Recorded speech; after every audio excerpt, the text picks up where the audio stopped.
September. Meanwhile, in the single year since Donald Trump entered office, 35 people have been reported by ICE to have died in ICE detention facilities. That is the highest number in 2 decades. Let me be clear. This pattern of reckless, even lethal use of force cannot continue, and we will do everything in our power to hold the administration accountable and stop this lawlessness. Let me also be clear about something else. What is happening in Minnesota is a pattern that is dangerous to every single person in America. Because if they can erode the rights of some, they can do it to you. No one is safe. As one of only 24 naturalized citizens to serve in Congress today, someone who spent 17 years in the process to get my U.S. citizenship, this is very personal to me. Never in a million years would I have thought that I would see what I see on the streets of the United States of America. We cannot have a second tier of citizenship. We cannot undermine the contributions of immigrants from all over the world, and we must protect our democracy and our Constitution for all residents and our future generations. I'm grateful to our witnesses for being here today, and I now recognize Representative Ilhan Omar for 4 minutes for an opening statement. Thank you all for being here today. I want to thank Congresswoman Pramila Jayapal for co-hosting this field hearing to raise the alarm about Donald Trump's unlawful, aggressive, and authoritarian actions in the Twin Cities. I also want to thank my colleagues who came from across the country and testifiers for joining us here in Minnesota. What we are witnessing right now is unprecedented. There is no modern precedent for this level of federal overreach, violence, lawlessness carried out in the name of immigration enforcement. This is not routine enforcement. This is not about public safety. This is not even about immigration. This is about political retribution. The president said it himself this week. It is increasingly clear that the entire purpose of these actions is to provoke chaos and fear in order to justify invoking the Insurrection Act and expand the president's ability to rain terror upon American cities who do not vote for him. That is the context in which Renee, Nicole Good occurred.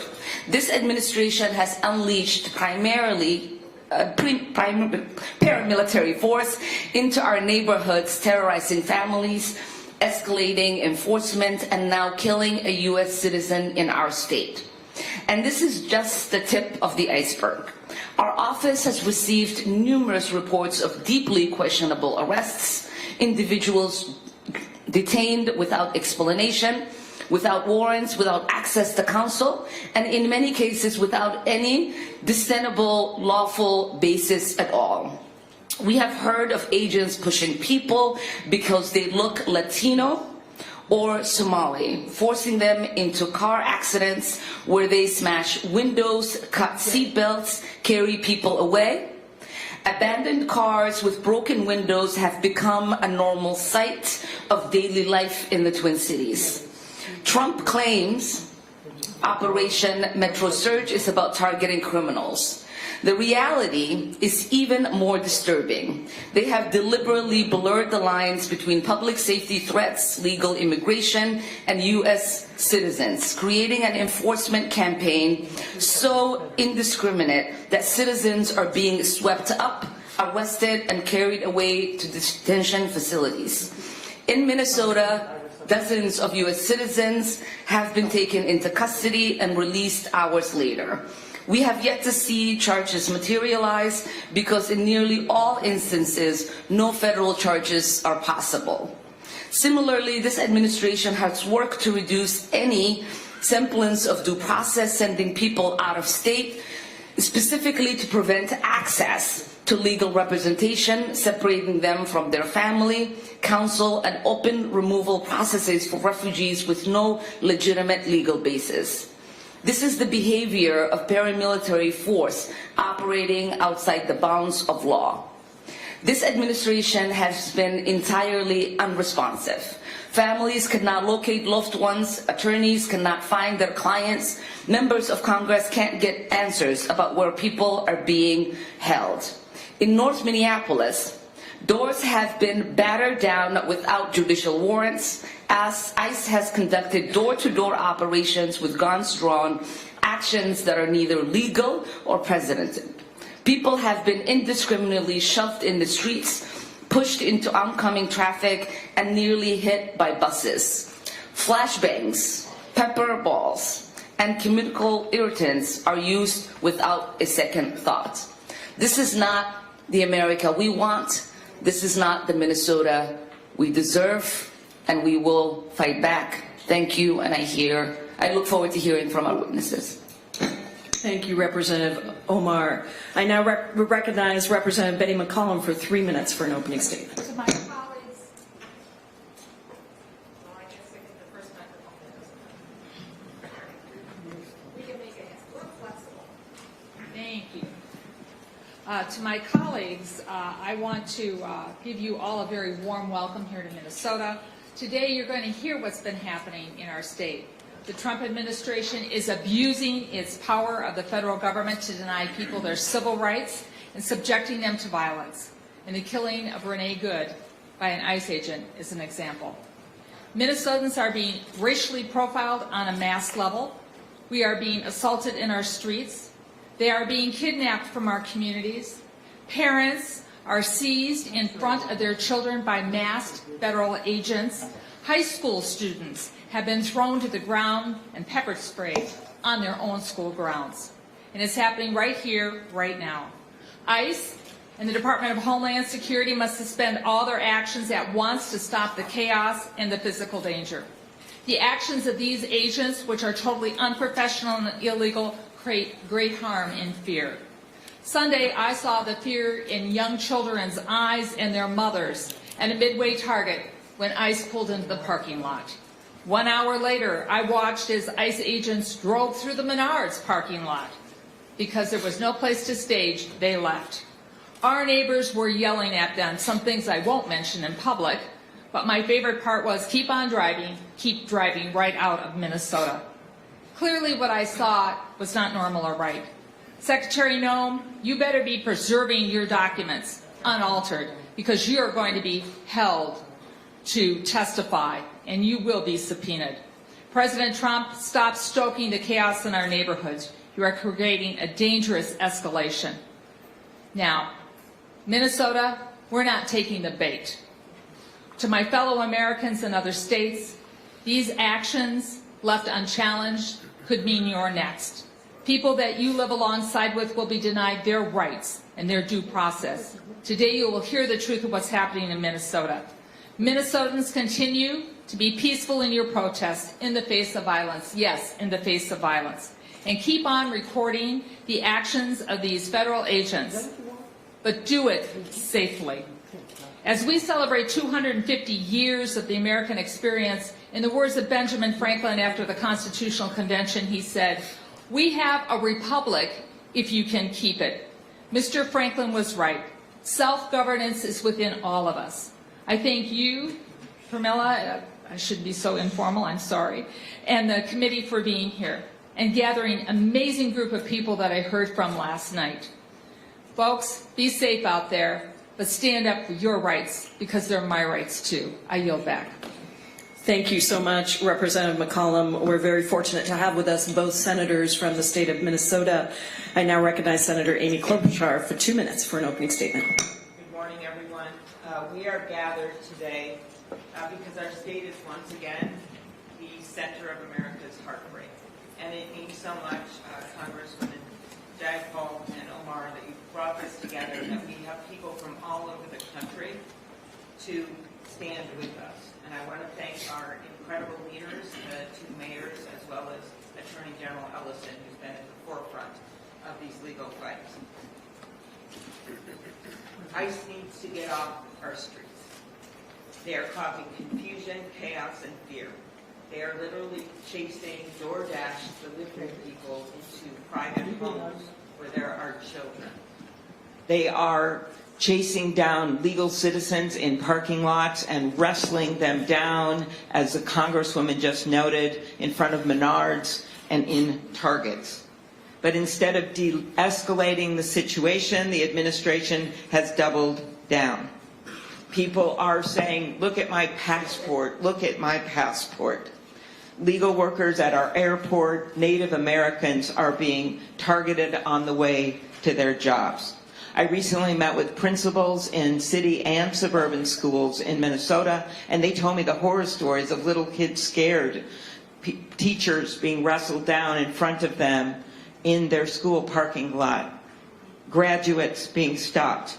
And now the administration has chosen to send even more ICE officers, to the point now where there are nearly 3,000 of them, which is significantly more than the 1,100 sworn officers in Minneapolis and St. Paul combined, and equal to these sworn officers in 10 metropolitan police departments. This is completely, as the mayors know, out of balance, and it is chaos. We are telling our people who are so offended for their neighbors and are standing up, not just in organized protests, but are just standing up when they see it happen in stores, we are telling them to be peaceful and not to take the bait from the threats coming out of the White House, because in the end, these people would not be here from all over the country if they didn't believe that democracy will prevail, that the rule of law will prevail. But this is who we are in Minnesota. We are the people that slide down icy hills to get to a protest. We are the people that quietly and loudly come together to help our neighbors.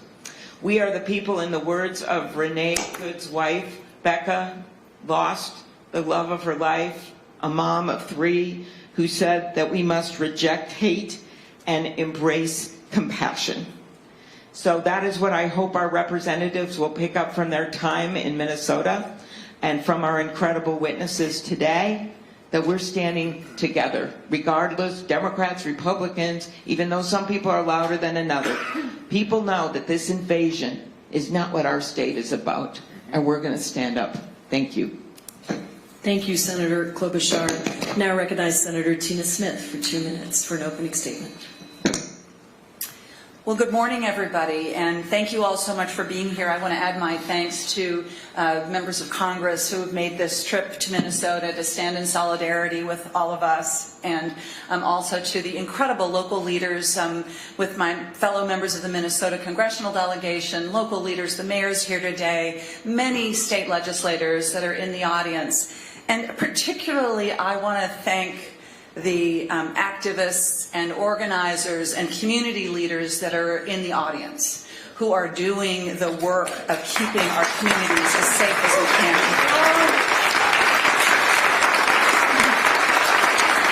So,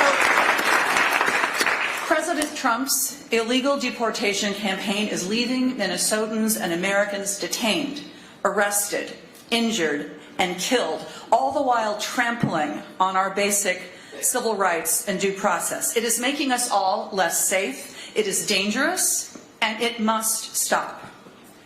Renee Good, a United States citizen, a wife and a mother, was shot and killed by federal agents in broad daylight in the middle of a Minneapolis street. The federal government, within hours, labeled her as a domestic terrorist before they even knew her name, and are clearly attempting to cover up what happened. And in Minnesota today, people are literally calling 911 because they need protection from federal agents that are threatening their safety and their security. ICE agents are blatantly profiling Black and brown and Asian people and Native Americans. And this is happening not just in Minneapolis and St. Paul, but in suburbs and small towns and communities all over Minnesota. Now, many of these agents are clearly poorly trained, which puts us all in danger, but they are also hostile and emboldened because they have been told, starting with the vice president, that they have 100% immunity. And as a result, people are getting hurt and even killed. And of course, just yesterday, the president literally threatened to invoke the Insurrection Act, which amounts to declaring war on the state of Minnesota.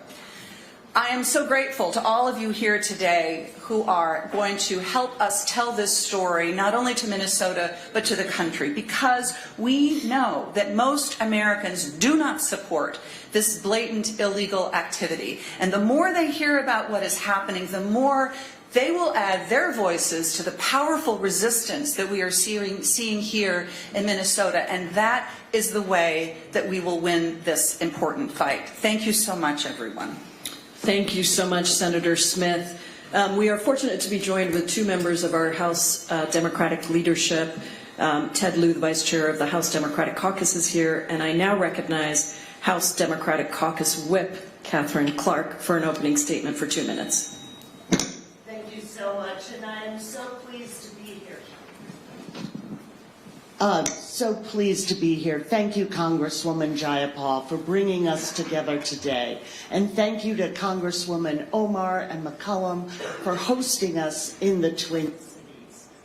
To Mayor Fry, to Mayor Herr, and to Attorney General Ellison, and all of the witnesses, thank you for taking the time to be here while your community and state is under siege and weighed down by injustice.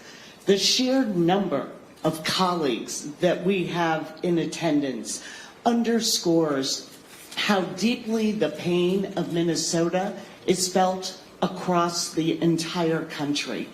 And it reflects what the American people understand about this moment, that if this terror can be ordered on the people of Minnesota, it can be directed on any of us. If the sovereignty of this state, its local police and prosecutors can be threatened by the untrained recruits that Kristi Noem has fashioned into a mass paramilitary force, then none of us have true security.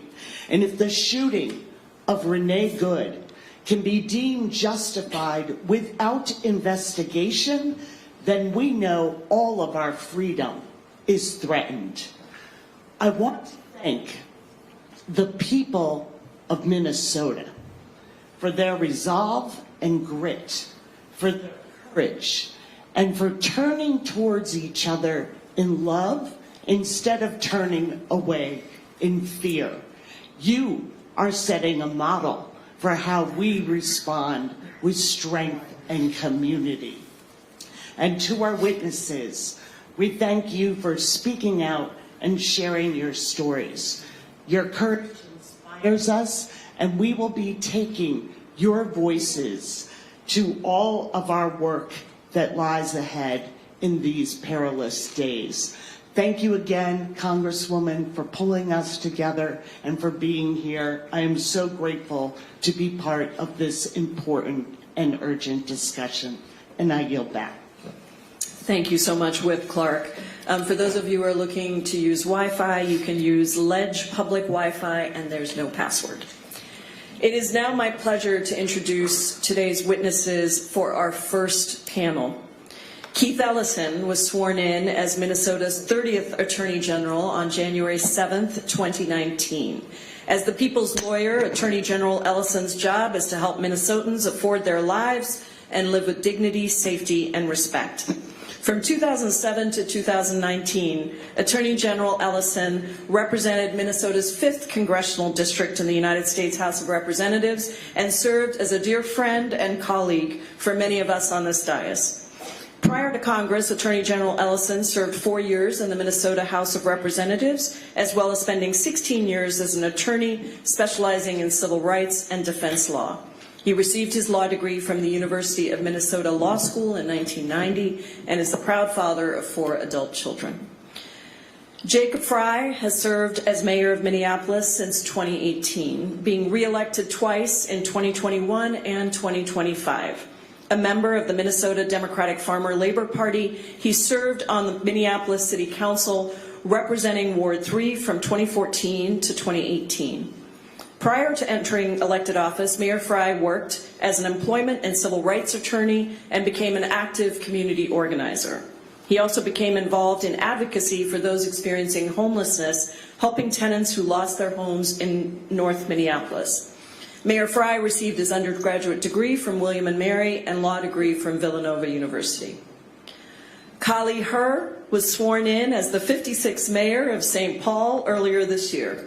She is the first woman, the first Asian American, and the first Hmong American to hold this position.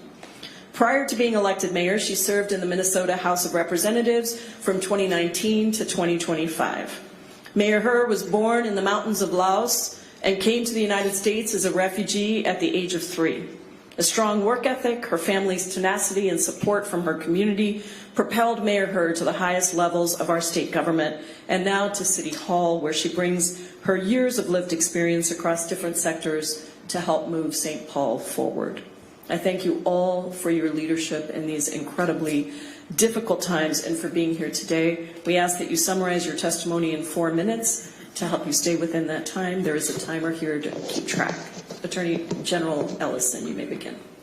Thank you very much, Congresswoman Jayapal. And words simply cannot embrace and capture how grateful we are for all of you to be here, to bear witness and to be present to what is happening in our beloved state of Minnesota right now.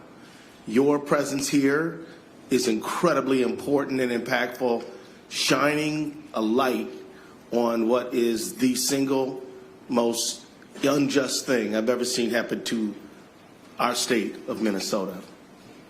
The Trump administration's decision to target Minnesota and the Twin Cities, flooding our streets with thousands of federal immigration agents, is not about public safety.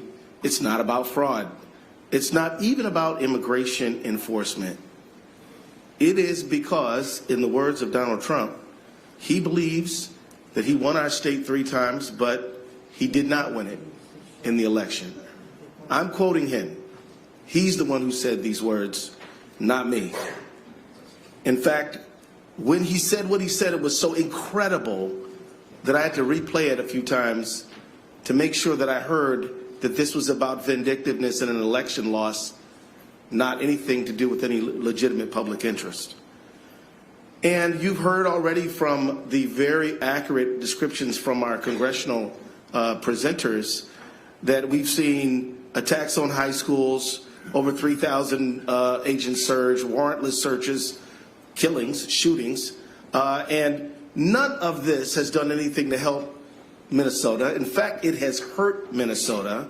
In fact, it has diminished economic activity in our state, deprived schools' children from education, created barriers for public life, and has expanded costs on our state. You'll hear from both of our mayors how both of them are dealing with increased costs for overtime. I'll leave that to them to describe. But that is why the 3 of us joined together with the state of Minnesota, Minneapolis, and St. Paul to sue the Trump administration over Operation Metro Surge. Let me be clear. We're not suing because ICE is in Minnesota. They were in Minnesota last year. They were in Minnesota 10 years ago. We didn't sue them then. We sued them over this activity, which is unjustified, unconstitutional, damages our state, interferes with our sovereignty as a member of these United States, violates the Administrative Procedures Act, is arbitrary, capricious, and damaging to all of us. That is what this lawsuit is all about. And I just want to note that you've heard much about how the behavior of ICE is taxing our local law enforcement. But I want to be clear. Local law enforcement is doing a good job. They're maintaining order in our state. The order, if to the degree there is a lack of it or a challenge, is directly and exclusively because of the Metro Surge authorized by the President of the United States. And so as he contemplates the Insurrection Act, please know that we do not need federal authorities to help us maintain order. We need them to stop doing things. That is what is needed in this situation, and that is what we're demanding in our lawsuit. So let me just say that the family of Renee Nicole Good and the family of everyone who's been thrown to the ground, beaten, harassed, arrested in a warrantless search anyone whose business has been destroyed, had to face closing their business because of this conduct, that we are standing with you. And we will not stand by idly as this injustice unfolds. We will stand up and assert all means legal to protect the people of our state. I will yield back. Thank you, Attorney General. Mayor Fry, you may begin for 4 minutes. Thank you, Ranking Member Jayapal, Congresswoman Omar, members of this committee. We are so grateful to have you here today. Our ask is that you take the things that you have seen and you have heard from Minnesota, you bring them back to your respective districts. You talk to your colleagues that aren't here with us. You talk to both Democrats and Republicans about the unconstitutional violations that are happening in Minnesota and Minneapolis. And we put a stop to this because what we're seeing on our streets is unnecessary abuses of force. This is an invasion for the sake of creating chaos by our own federal government to interrupt the daily lives of tens of thousands of people. As the Attorney General said, this is not about safety. This is not about immigration. This is about sowing chaos on the streets of Minneapolis. This is about political retribution. And we in Minneapolis are suffering the brunt of it right now. Let me tell you what that looks like. It looks like businesses closing. It looks like people on the streets that are terrified to get picked up. It looks like United States citizens getting taken somewhere where they don't know where they are going nor when they are going to return to their families. It's families torn apart. It's schools closing. It's an unnecessary expense of taxpayer dollars just to try to keep order. If this were about order, there would be a simple way to restore it. And let me tell you a secret.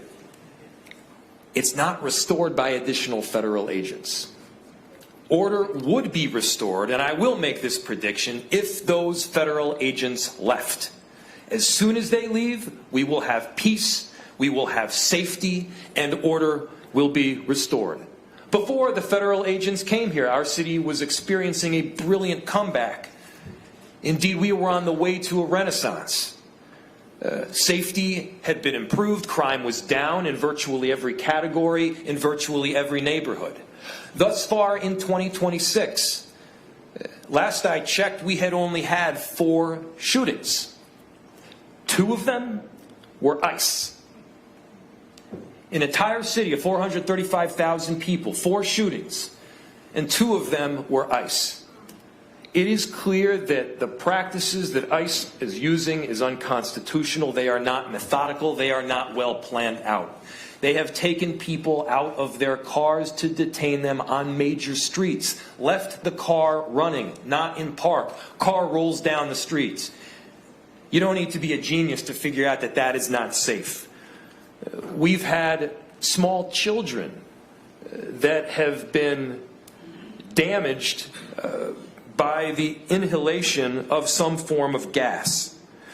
We've had loose dogs that were left unattended in the streets after ICE arrested and drove away with its owner. This is not making Minneapolis safer. This is not about safety. And I think the main message here is this is not sustainable. We have had tens of thousands of people in our city beautifully stand up for one another. They've showed this entire country who we are, how you love your neighbor, how you make a commitment to the greater good in society. And we have seen consistent unconstitutional practice by ICE discriminating only on the basis of are you Latino, are you Somali, and then indiscriminate pickups thereafter. People are walking around on the street with their passports. That's not American. That's the furthest thing from it. Please take back to your respective constituencies and your colleagues the message of if you love your own community, do not let this happen in ours. Thank you, Mayor Fry. Mayor Herr, you're recognized for 4 minutes. Thank you. Friends, neighbors, and members of the United States Senate and House, welcome to our capital city of St. Paul, where we are a big city but a small community. I sit before you today, a newly sworn-in mayor of a city under siege by the federal government. Right now, federal law enforcement officers far outnumber local law enforcement officers in Minneapolis and St. Paul. The tragic effect of this occupation are rippling far and wide throughout our communities. Beyond the immediate and tragic human toll of rounding up our residents based on what they look and sound like, the economic impacts on our city are far-reaching and likely unquantifiable in the near term. St. Paul Public Schools need to close so that they can offer remote learning for students so that they can feel safe in their learning. We've received reports of federal law enforcement officers going door to door asking people where the Asian people live, right in our very own city. I myself have received advice to carry my passport with me because that they may try to target me based on what I look like as well. Our immigrant, refugee, and communities of color are hurting. I've been meeting with immigrant business owners to develop plans to throw them a lifeline and help them stay afloat. I've heard from them that some of their sales have dropped 60% if they're even able to stay open at all. They are relying on community networks and volunteers to secure their entrances and monitor their parking lots.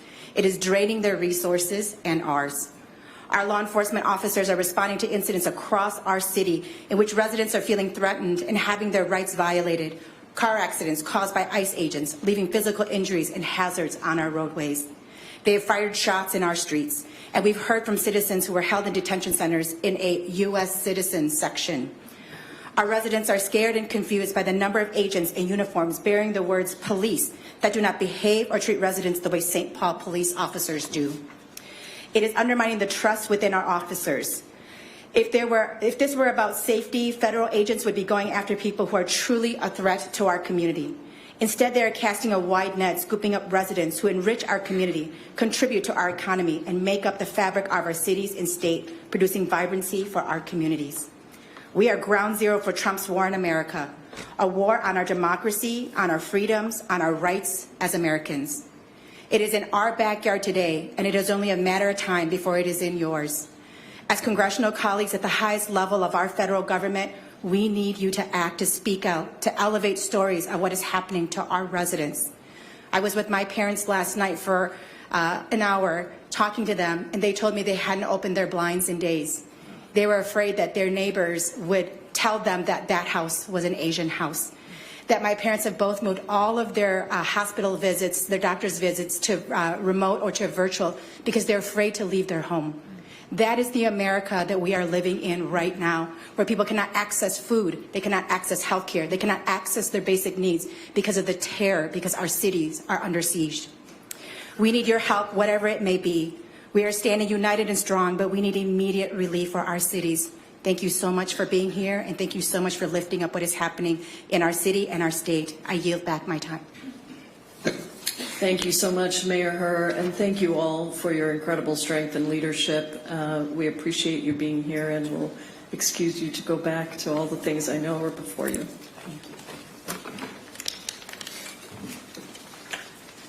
I'd now like to invite up the witnesses for the second panel.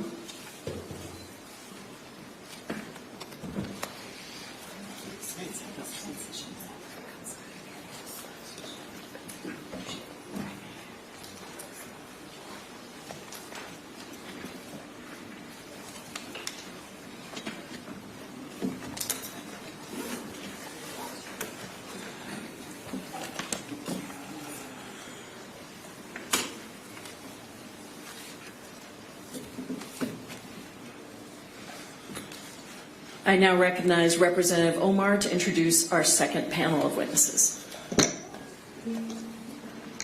Thank you so much to our first panel. It is my pleasure to introduce today's witnesses for the second panel.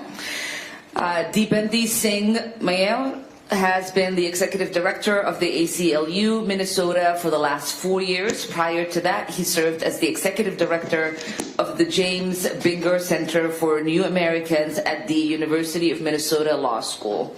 Prior to that, he served as the director of the Refugee and Immigration Program at the Advocates for Human Rights in Minneapolis, where he directed the organization's legal services program that provided representation to asylum seekers at all levels of litigation, including before the Supreme Court. Mr. Mayel led its National Assembly project, which supported pro bono attorneys representing asylum seekers throughout the United States. A graduate of the Brooklyn Law School, Mayor has spent his career working for vulnerable populations.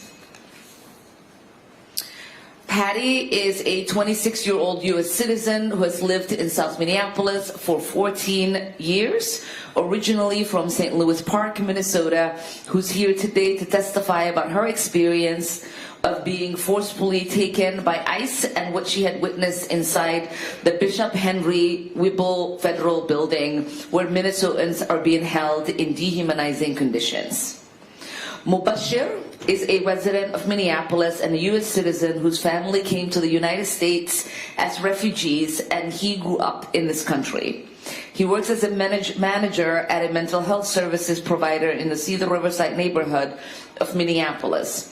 He's here today to describe his interactions with the Department of Homeland Security.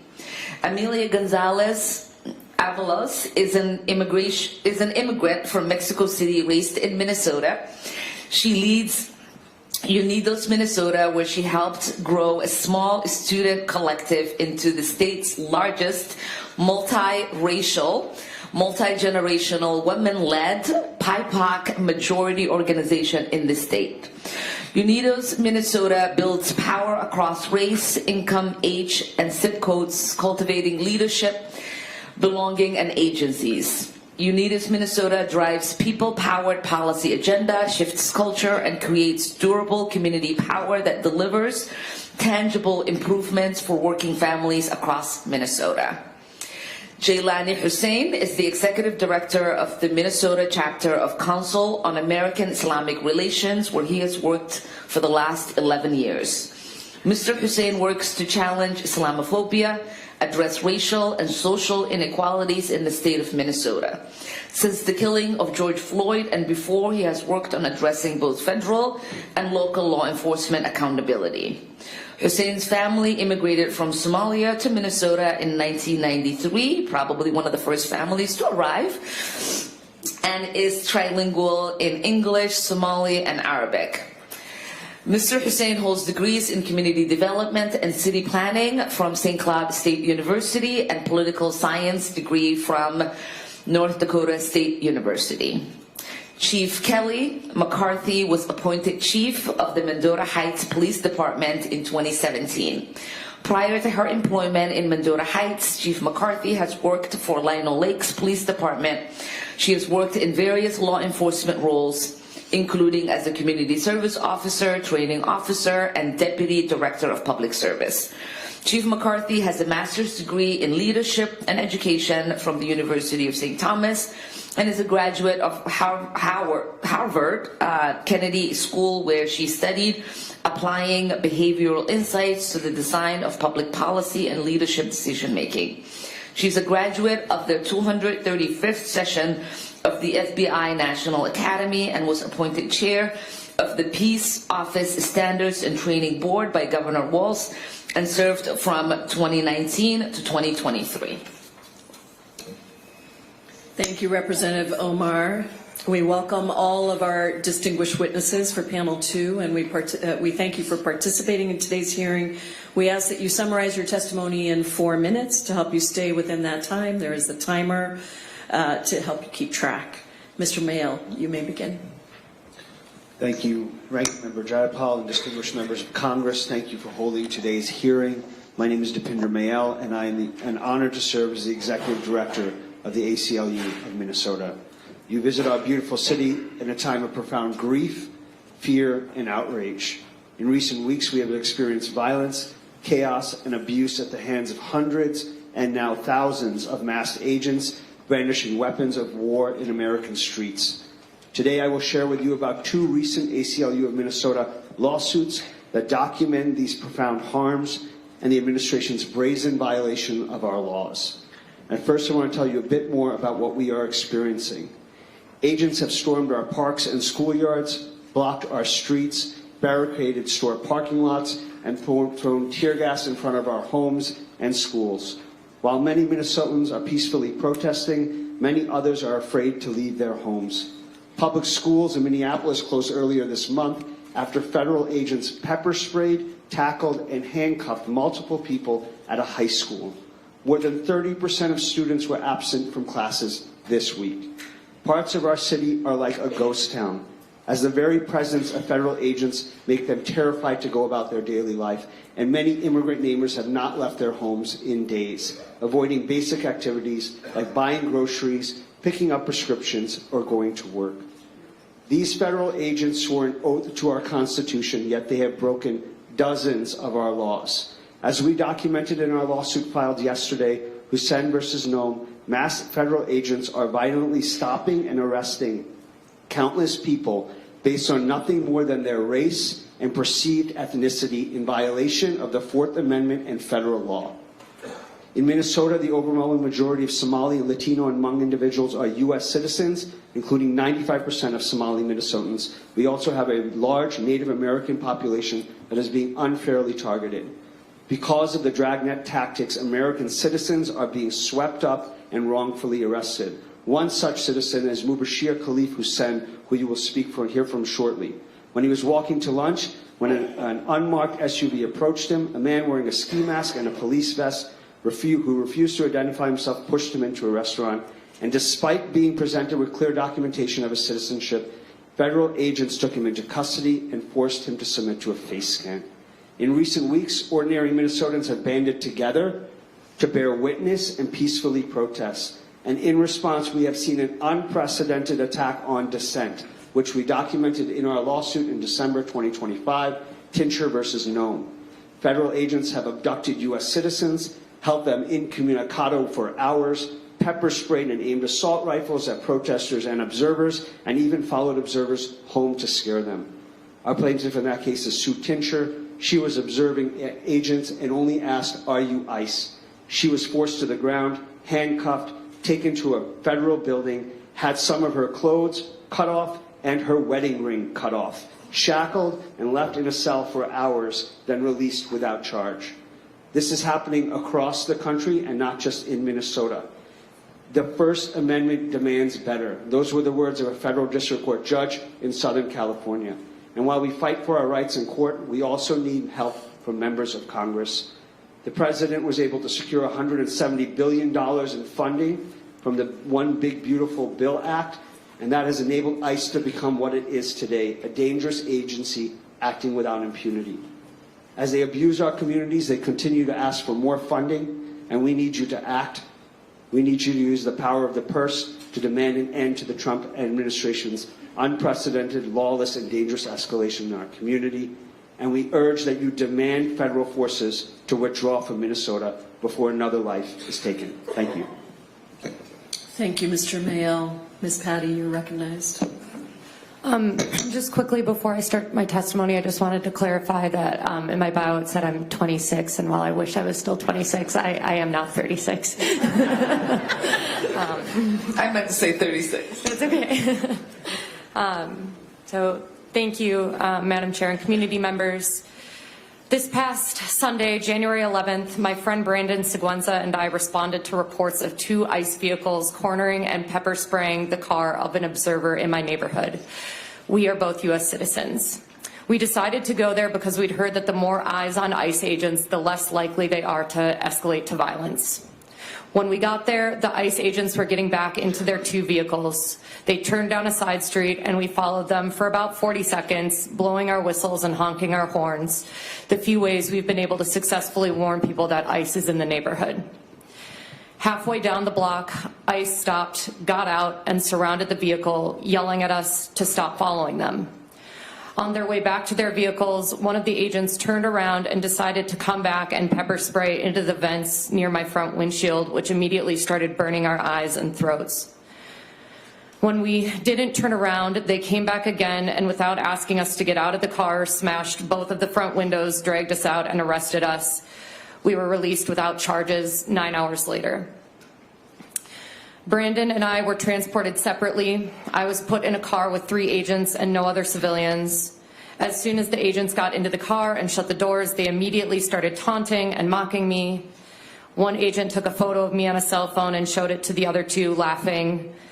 Another made demeaning comments about my appearance. About 2 minutes into the ride, one agent said, quote, "You guys got to stop obstructing us. That's why this lesbian bitch is dead." Speaking of Renee Good, which filled me with rage and sadness. How could you say that? And then I remembered that cruelty and humiliation were probably the point. When we got to the Whipple Federal Building, I immediately saw Hispanic and East African people lined up against a wall, about to be put into holding cells. I was escorted into the building and led to a room where they put me in ankle shackles. I was then taken to a hallway with cells designated for U.S. citizens and was held there for over 8 hours. While I was there, I was never given a phone call, despite asking at least 4 times. My friend and I in adjacent cells had to beg for water and to go to the bathroom. The bathrooms were in different holding cells, often with other people in them, with only a 3-foot panel in front of the toilet to cover people's bottom halves. While being escorted to the bathroom and to questioning, I saw holding cells with over a dozen people each and a large holding cell of between 40 to 50 people. Most of the people there were Hispanic and East African, both women and men. Some cells had no room for people to sit or lay down. Most people I saw were staring straight ahead, not talking, despondent and grief-stricken, and I know I'll never forget their faces. When I was inside my cell, I heard wailing, screaming, crying, begging, and pleading from women, men, and children. Alongside that visceral anguish was the small talk, banter, and laughter from the federal agents outside our cells, clearly desensitized to the deep and audible pain right in front of their eyes. It's worth mentioning that 2 other people in my cell with me that day were Marine Corps veterans, brave women who said they had gotten arrested for the same reason they wanted to join the Marines, to protect their fellow countrymen. One of them had cuts, scrapes, a swollen wrist, and a twisted ankle from being brutally handled during her arrest. She said she couldn't believe that the first time a gun was turned on her was by her own government. I was made to feel scared and humiliated throughout the arrest process. At the detention center, I was made to feel intimidated and as though my constitutional rights and biological needs didn't matter. After all that, I was released without charges, which makes it clear to me that this is more of a campaign to spread fear and terror than it is to enforce the law. The people of Minneapolis are collateral damage to the Trump administration's political theater, a campaign to paint black and brown people and liberals as villains, to distract from an unprecedented reign of corruption and criminality at the executive level, while at the same time making it clear to all of us, even U.S. citizens, that this administration does not and will not honor the basic constitutional rights to which we are all entitled. I've never felt more afraid in my 14 years of living in this city than I have this past month, with ICE running rampant and killing one of my neighbors. I ask for you to do everything in your power to stop this campaign of terror so we can return to a sense of safety and normalcy. I'm lucky to be back at home with my loved ones and that I can return to my job and my community. Renee Good's family never gets to see her again. The 100 or so people I saw in that facility don't get to come home, and that is unconscionable. Thank you so much, Ms. Patty. Mr. Mubashir, you're recognized for 4 minutes. Ranking Member Jayapal and distinguished members of Congress, thank you for the invitation to testify before you today. My name is Mubashir Khalif Hussain. I am a 20-year-old U.S. citizen.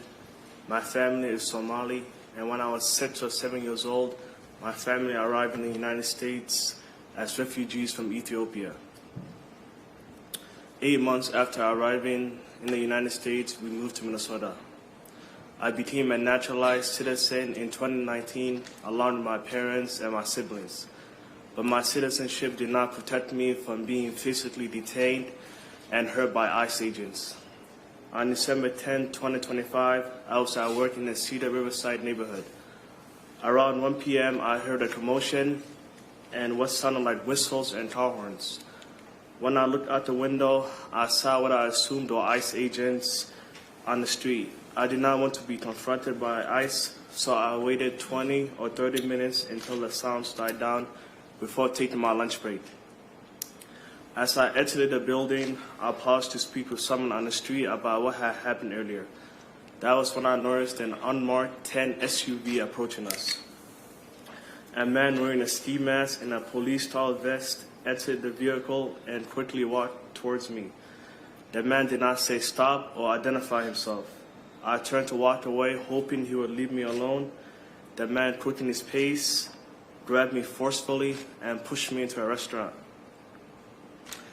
and asked, "Why are you running from me?" I was not running. I was just walking away because I did not want to talk to him.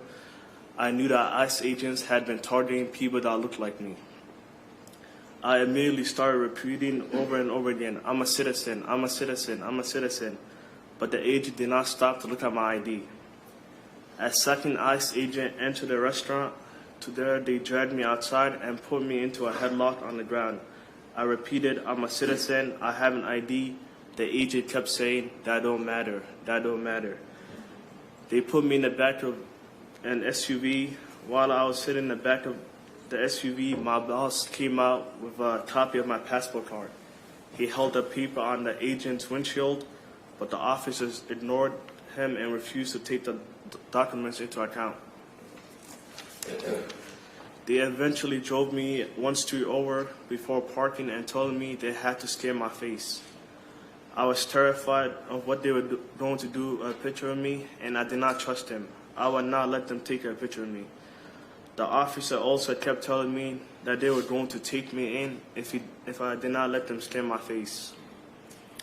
One of the officers pulled out his phone and threatened to push a button and call for transfer. At that point, there were 3 ICE agents with me in the car.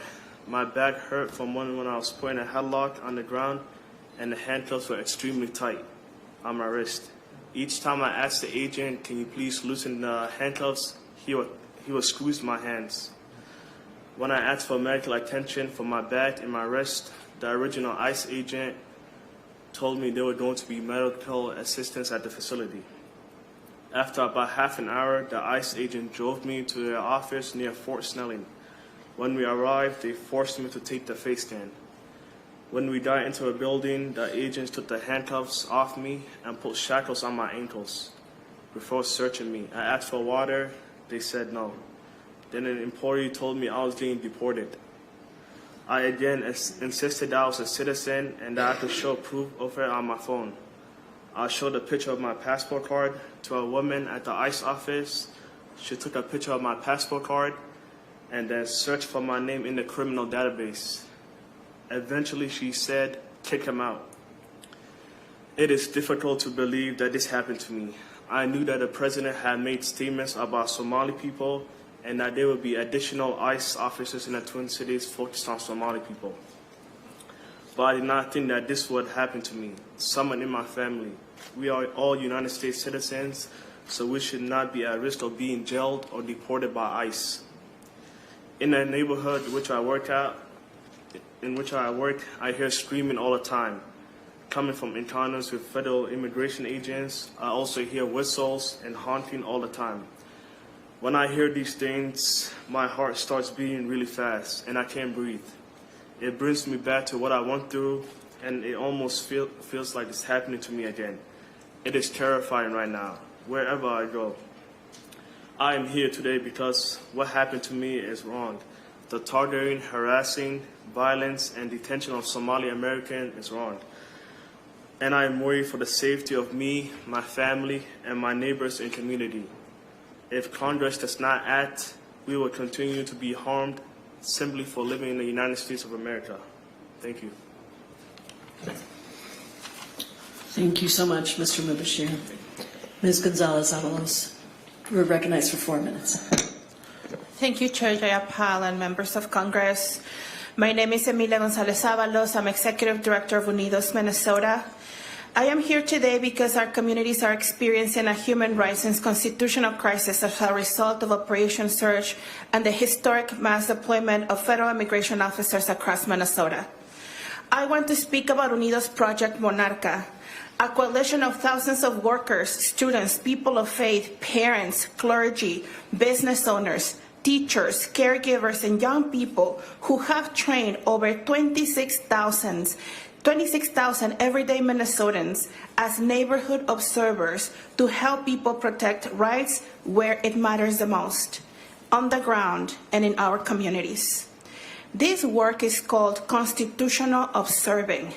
It's peaceful, lawful act of witnessing government activity and ensuring constitutional rights are respected in real time, documenting interactions, de-escalating, and providing transparency where power is being exercised against everyday people. Our protection is our power. We stand for the fundamental freedoms guaranteed by the Constitution, free speech, peaceful protest, and protection for unreasonable searches and seizures. These rights are the backbone of a healthy democracy. They are about dignity, privacy, and safety in our own neighborhoods. We, Minnesotans, are keeping us safe. We are the light. Since the Operation Metro Surge began, our phones have not stopped ringing. This administration continues to argue that these operations target so-called criminals who are a burden to social systems. Yet the reality on the ground tells a different story. Federal agents continue to target workplaces and small businesses, the very places where people contribute to our economy, support their families, and sustain local communities.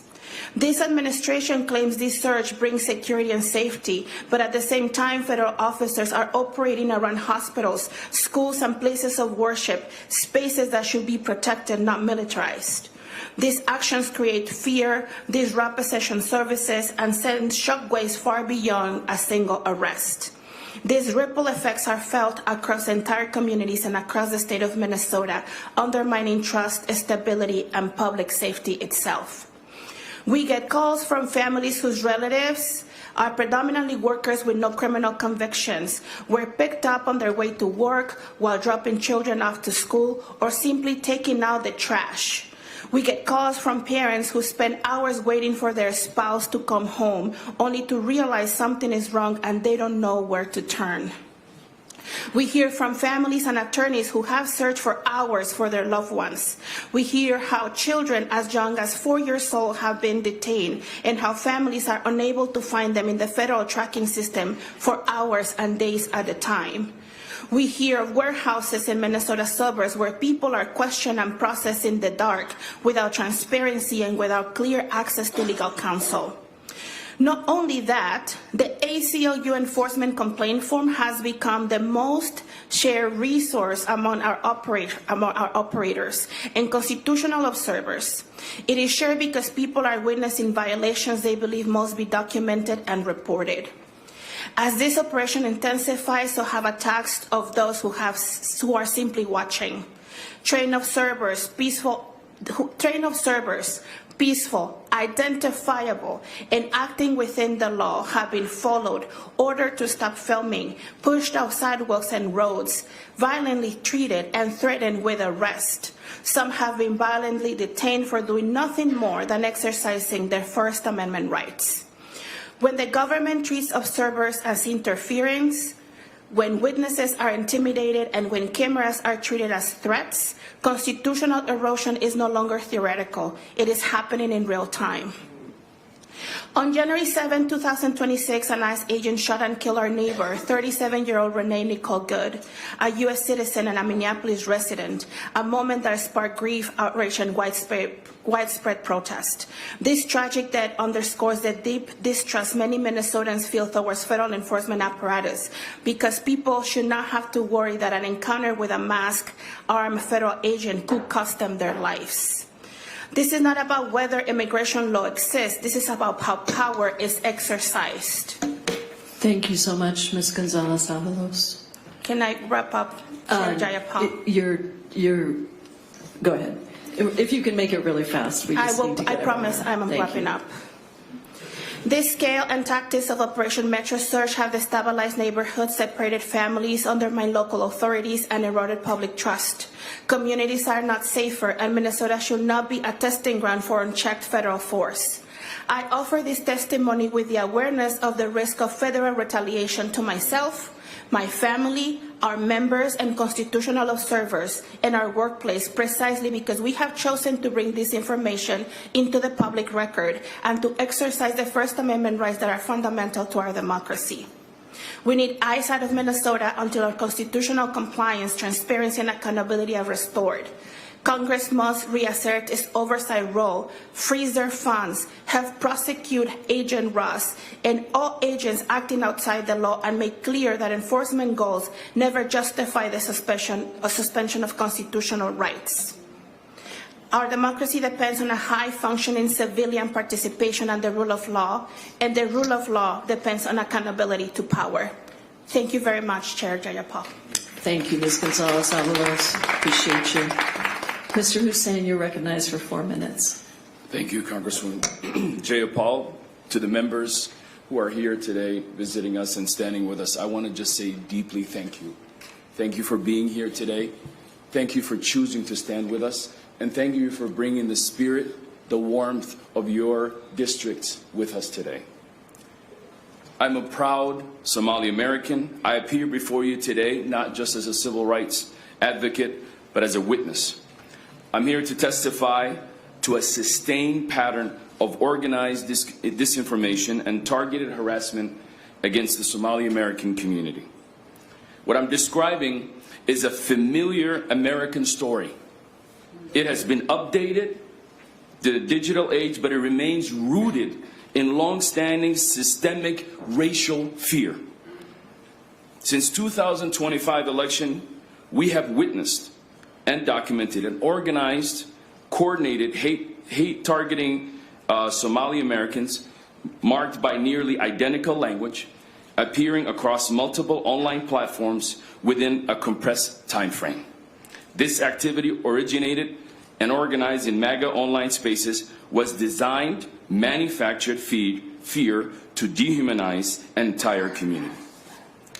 President Trump amplified and legitimized those narratives on social media, culminating in Christmas Day statements referring to Somali Americans as garbage.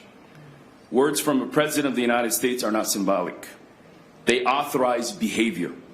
They normalize harassment. They escalate threats. And they lower the barrier to violence. Somali Americans sit in an intersection of multiple marginalized identities. We are black, we're immigrants, and we're Muslim. As a result, our community has been scapegoated through sweeping narratives that criminalize our entire community based on identity rather than evidence. This reflects a broad institutional pattern that has targeted black and immigrant communities for generations, from segregation, redlining, surveillance programs, travel bans, and voter suppression. In fact, today, if you look at the travel ban, 24 out of the 54 African nations have a travel restriction. Don't tell me that President Trump does not hate black people.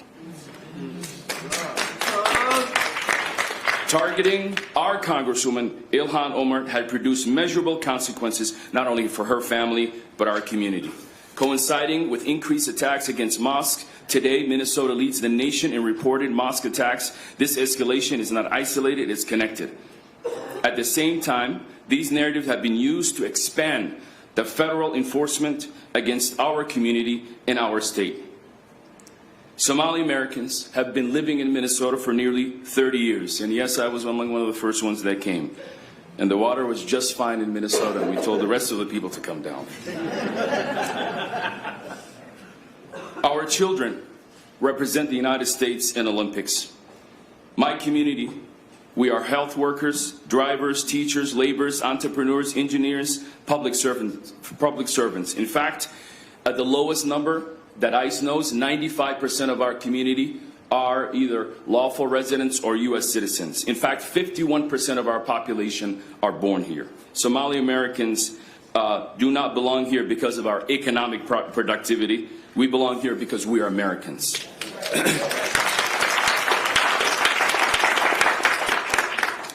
ICE enforcement targeting our community has been significant. Parents are contacting our office and asking whether it's safe to send their children. Elders are asking and carrying immigration documents simply to go to their mosque to practice their faith. Businesses are closing across our state. Refugees who fled war, who had been vetted, are now being swept in the past few days. This is not about public safety. This is about community destabilization. Former FBI whistleblower Terry Aubrey warned us years ago about institutional bias directing Somali Americans within the federal law enforcement here. Those warnings have been ignored. The consequences are now visible. They came for the Somalis, but they got all of us. Today, Renee Good is murdered. She was not a Somali American. She was not an immigrant. But she stood up, she bore the witness, and paid the price. Her death is a warning of the unchecked enforcement of dehumanization that needs to stop. Dr. King warned us, injustice left unchecked spreads. And that is why we are asking all of you today as Congress to act. Do your job. Stand up for the Constitution and the American people. Our lives depend on it. Our nation depends on it. And the world depends on it. Thank you, Mr. Hussain. Chief McCarthy, you're recognized for 4 minutes. Thank you, Madam, and thank you to everybody for allowing me to participate in this discussion. And while I believe that we should keep the members of our communities who have been personally negatively impacted by Operation Metro Surge at the center of our conversation and efforts, I've been asked here today to share my perspective regarding the activities of ICE expedited removal. Chief, would you hold that mic just a little bit closer so we can hear you? Thank you. Sorry. My perspective regarding the activities of ICE expedited removal teams and their impacts on local public safety. The Department of Homeland Security plays a vital role in ensuring our national security at its highest level. Homeland Security investigators are valuable partners and have collaborated with many local police departments, including the Mendota Heights Police Department. We work together enforcing violations of the criminal code to reduce the physical and economic harm to the people of Minnesota.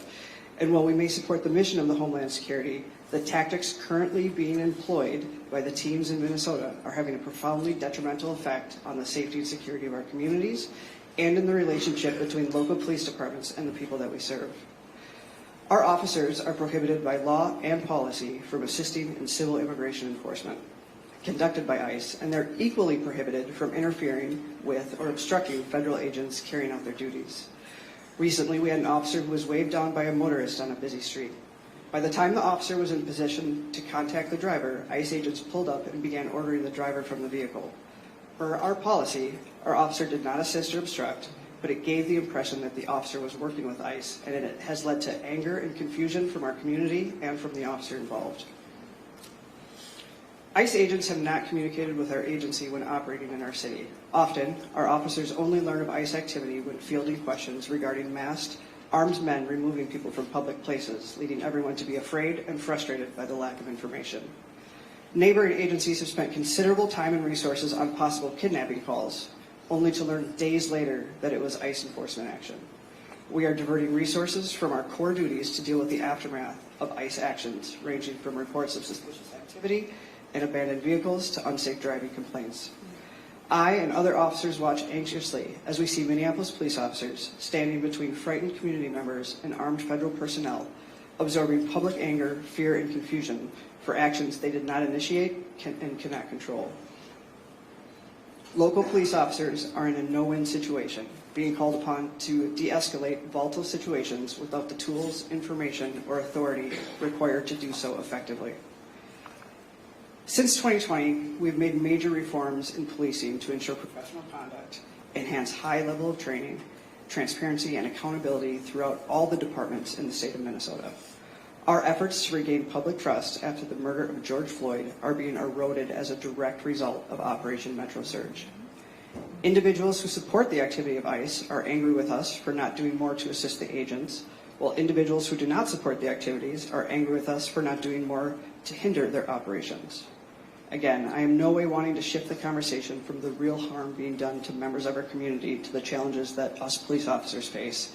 But we have to acknowledge that the tactics being used by some ICE agents during Operation Metro Surge are reducing the public's trust in local police, making the job of our cops harder and making us all less safe. Thank you, Chief McCarthy. Mr. Mubashir has left because he's not taking questions, so I'm going to ask you to move over so you can have a full seat at the table there. And we are now going to proceed under the 4-minute rule with questions. I'll give the chief just a minute to reseat.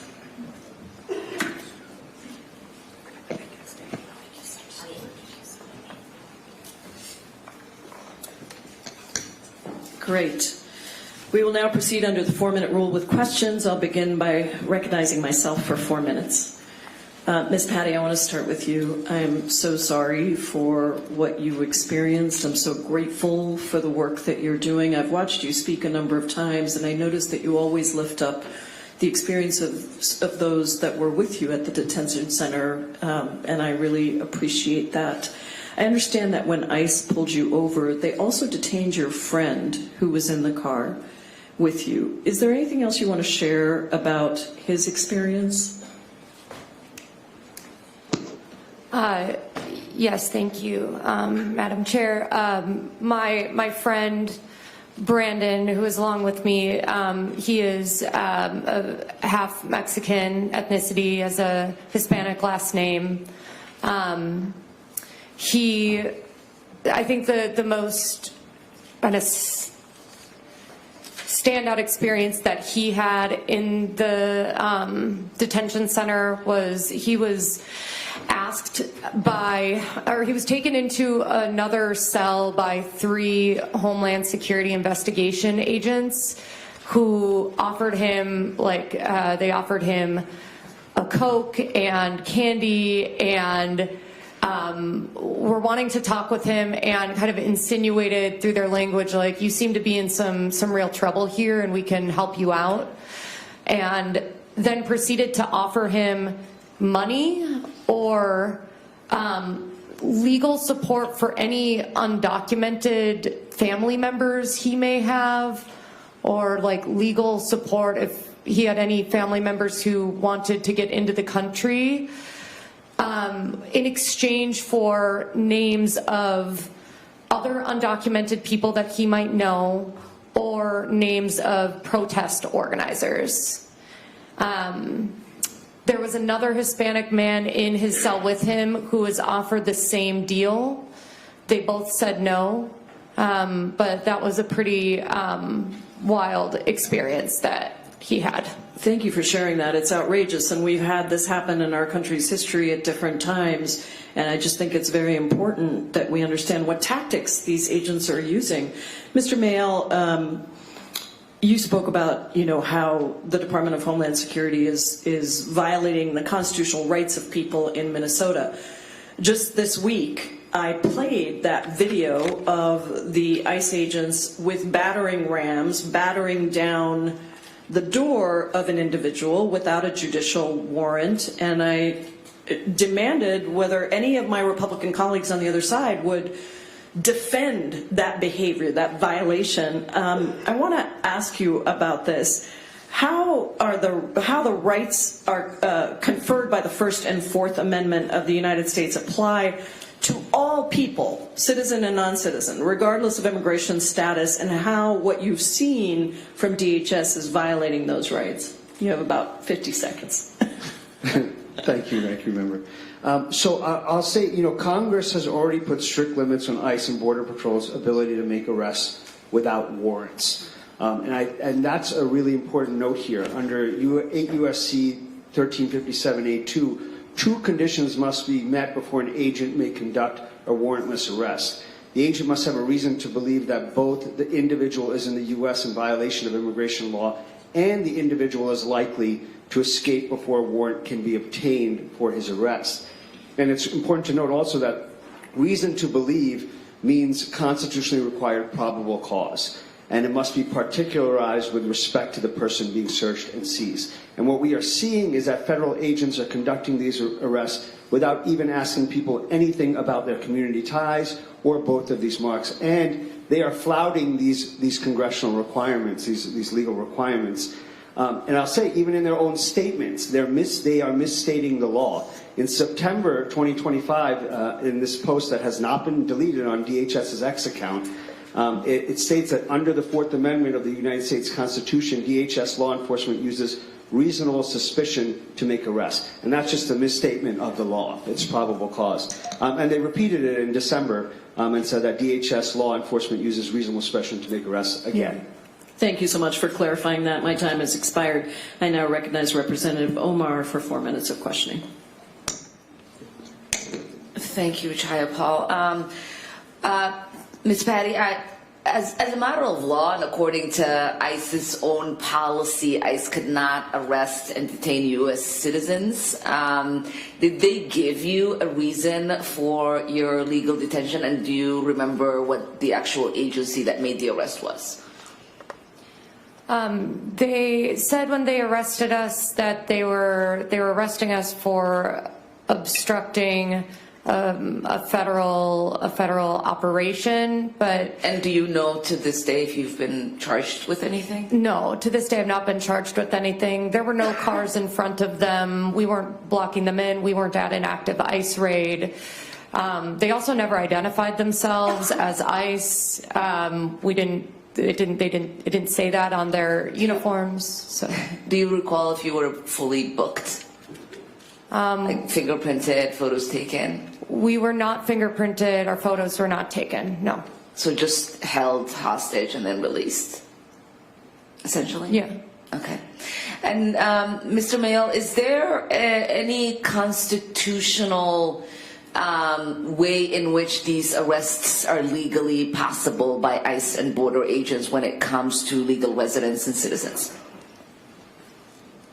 Well, I mean, for any arrest, I mean, someone can be arrested for unlawful activity. But I mean, what we are seeing is far from that. You know, at the sites of some of this activity with observers and protesters, these are chaotic scenes. But we are seeing actions from the government that are escalating, that are violent, that are not disciplined, that are not using any proper rules of engagement. And citizens, observers, protesters, Minnesotans are rightfully upset about what they're seeing.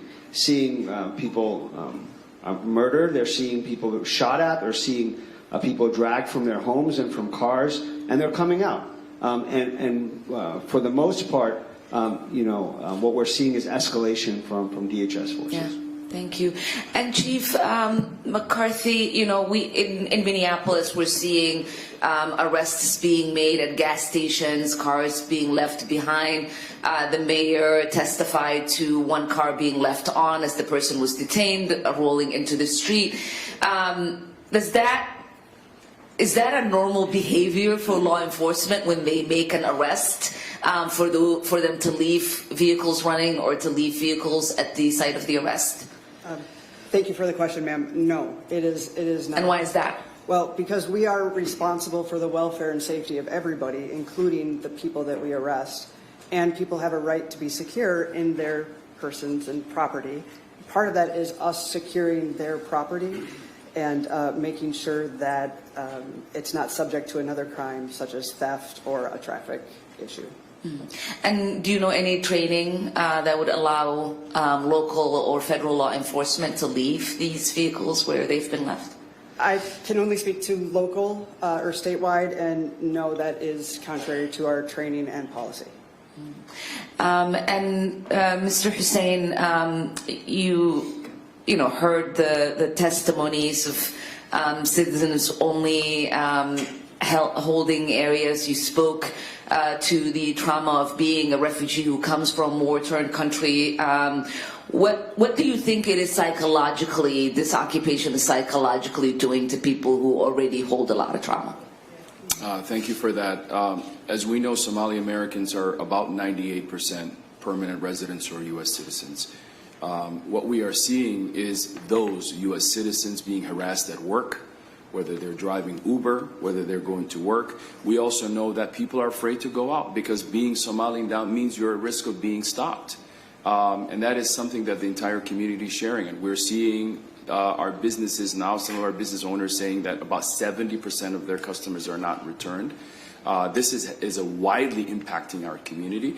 But at the same time, I've also seen the resiliency in my community. I've seen just last night meeting with young leaders in Cedar Riverside who are standing up, who are declaring their Americanism and fighting back, and that is also inspiring. I saw the same in St. Cloud, where these young people and community are waking up to realizing they're learning about their rights, they're executing their rights, and they're standing up. And for the first time, I think for Minnesotans, we are coming together as a state, as a community. Renee Good is a symbol of hope, is a symbol of the countless people that Amelia talked about, who are out every single day standing up for their neighbors.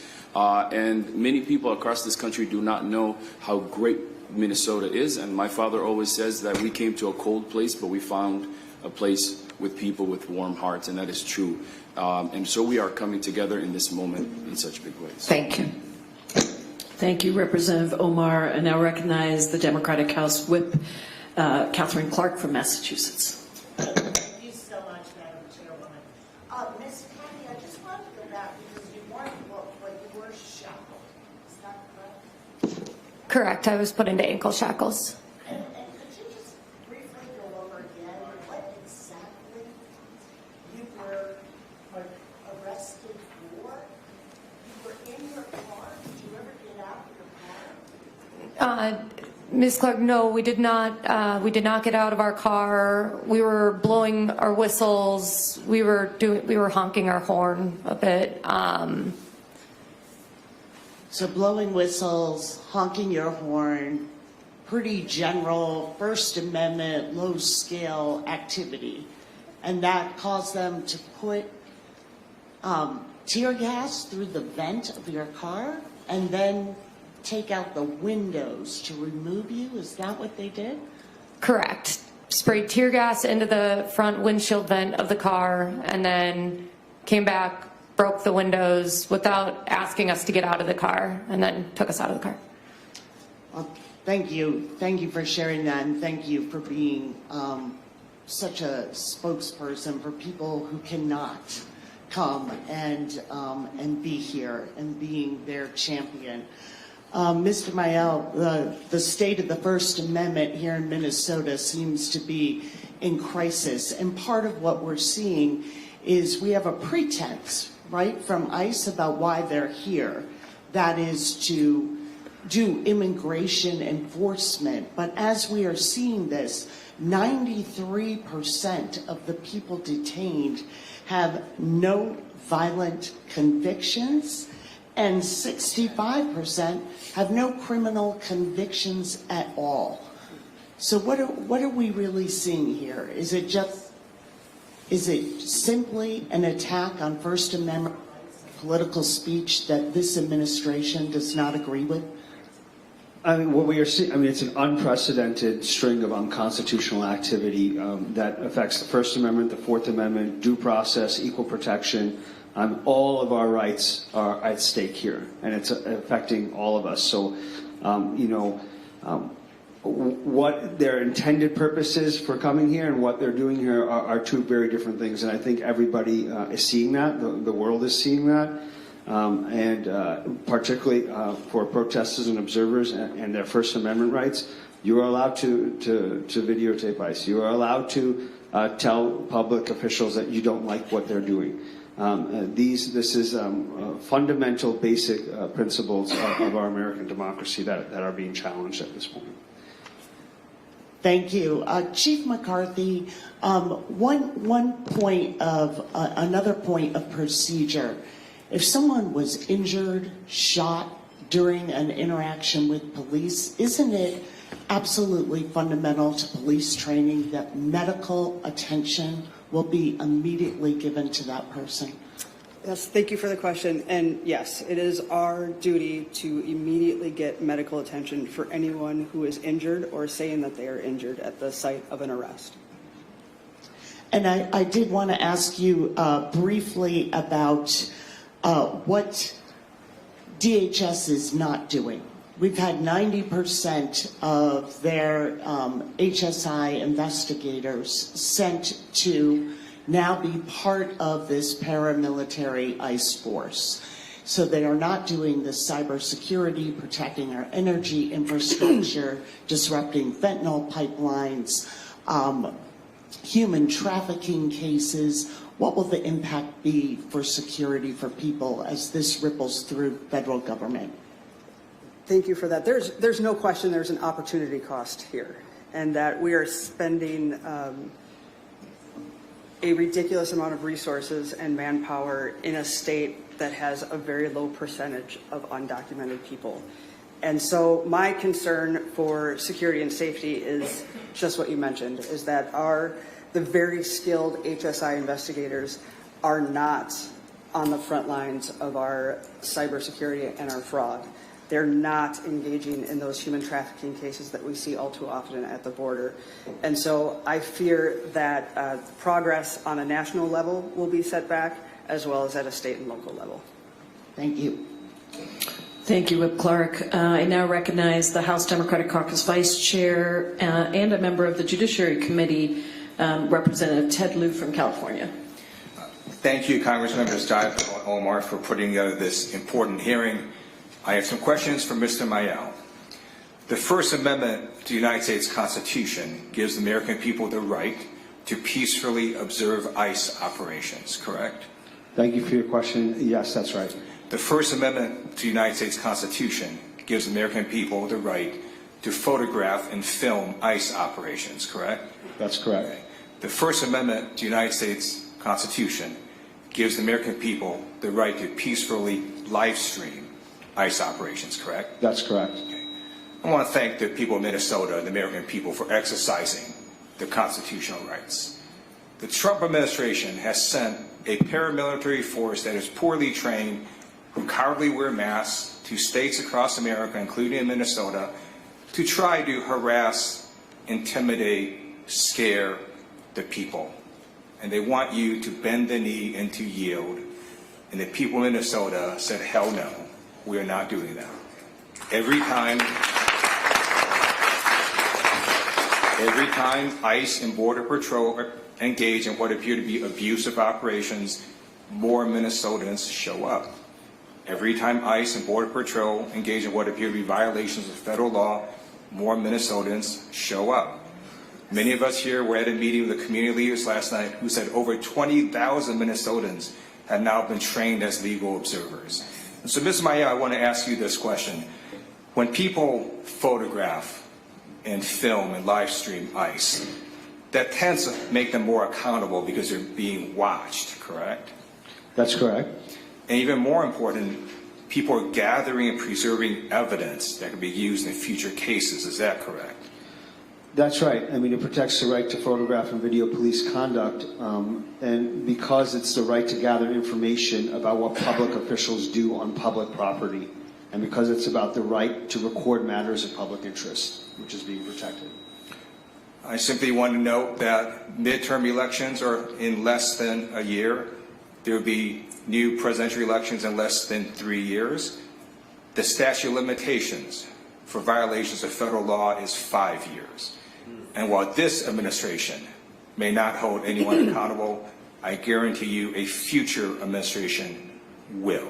Yes. So thank you for not bending the knee, not yielding, and for photographing, witnessing, live streaming ICE and showing what ICE and Border Patrol are doing so American people can see this. And now I want to just give some words of hope, and I fully understand what I'm about to say is of little comfort to people who have already been unlawfully detained, abused, and injured by ICE and Border Patrol. But you need to know the Trump administration has already lost. Abraham Lincoln said public sentiment is everything. With it, nothing can fail. Without it, nothing can succeed. The Trump administration has lost the public's sentiment on ICE and Border Patrol and immigration. Multiple polls confirm this. According to a Navigator poll recently put out, 57% of American people now view ICE unfavorably. Only 37% support, 20 points underwater. A CNN poll came out showing that 51% of American people believe ICE operations are making cities less safe. Only 31% believe ICE is making cities more safe, 20 points underwater. And an AP poll came out showing 61% of American people now disapprove of Trump's immigration policies. Only 38% approve, 23 points underwater. And all of us here are here today to let the people of Minnesota know that you are not alone, that the Constitution protects you, and you are on the right side of history. I yield back. Thank you, Representative Liu. I'd now like to go to members of the Minnesota delegation. We'll start with Ranking Member of the Agriculture Committee, Angie Craig.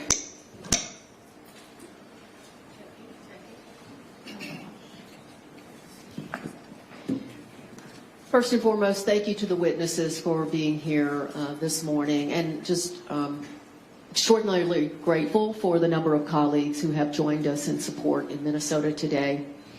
You know, in a matter of weeks, the Trump administration has turned not only the Twin Cities, but communities across Minnesota upside down. President Trump and Secretary Noem's cruel and illegal immigration operations got Renee Good killed last week in Minneapolis.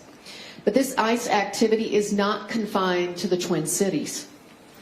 We learned in my district of one of the first incidents through a video that circulated on the internet of a father being pulled from his car in Northfield, Minnesota, caught on tape by his distraught son. ICE used excessive force, smashing the car window and dragging the man across the ground in close vicinity of a school and church. Yesterday, we heard of reports of additional ICE raids in Shakopee and Cottage Grove, and just a few days ago in Inver Grove Heights. Christina Rank, a special education teacher in my district, a U.S. citizen, had her car window smashed in by ICE in her school parking lot. She was detained for 12 hours before being released. These are just some of the many horror stories I'm hearing from constituents, local leaders, law enforcement agencies, and friends. This is not who we are, America. Schools, places of worship, and daycare should be safe spaces for immigrants and citizens alike. And we all should support legislation in Congress to make sure that they are not performing any duties near these sensitive locations. And by the way, every single ICE officer, agent should wear a body camera, just like local law enforcement is forced to do. Parents, teachers, and students being targeted by ICE are not criminals, but this administration isn't looking for criminals. They are looking for black and brown neighbors, and the Supreme Court of the United States is complicit. President Trump and his administration have tried to sell the narrative that Operation Metro Surge is intended to fight the fraud in our state and keep our communities safe. But we know that isn't true. So let's just call it what it is, political retribution, and it is endangering Minnesotans and tearing families apart. Last weekend, I joined my colleagues, Representative Ilhan Omar and Kelly Morrison, in attempting a congressional oversight visit to the Whipple Federal Building in Minneapolis. We were turned away by ICE officials despite a federal court case that I was holding a physical copy of in my hand. Their response was, "We don't care." Make no mistake, we are challenging this latest Trump administration lawless action in court. DHS Secretary Kristi Noem, a serial liar and accomplice to President Trump, is a threat to every single Minnesotan. And that's why the people on this dais today, many of us are leading articles of impeachment against her.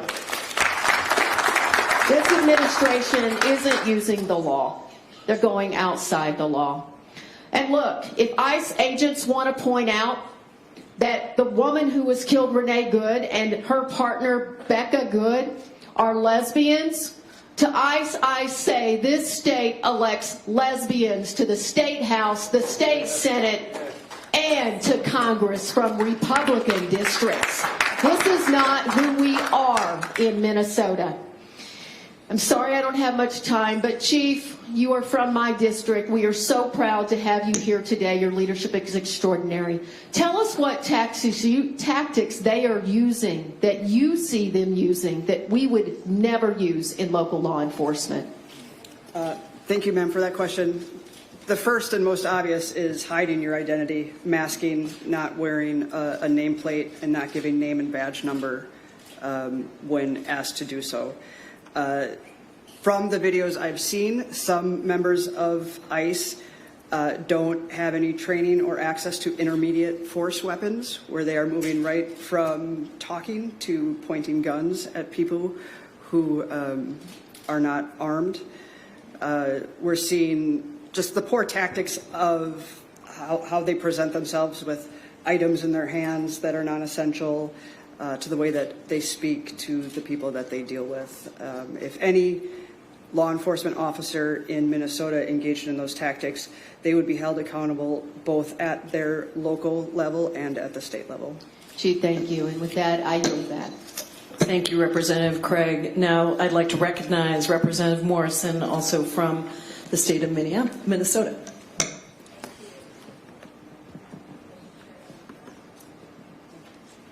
Thank you, Chair Jayapal, and gratitude to my colleagues who have traveled from all over these United States to bear witness to what is happening in Minnesota.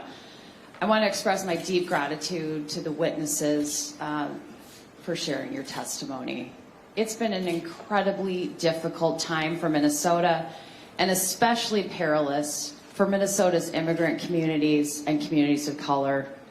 We are all grieving the loss of Renee Good, a mother, a wife, a Minnesotan, a U.S. citizen.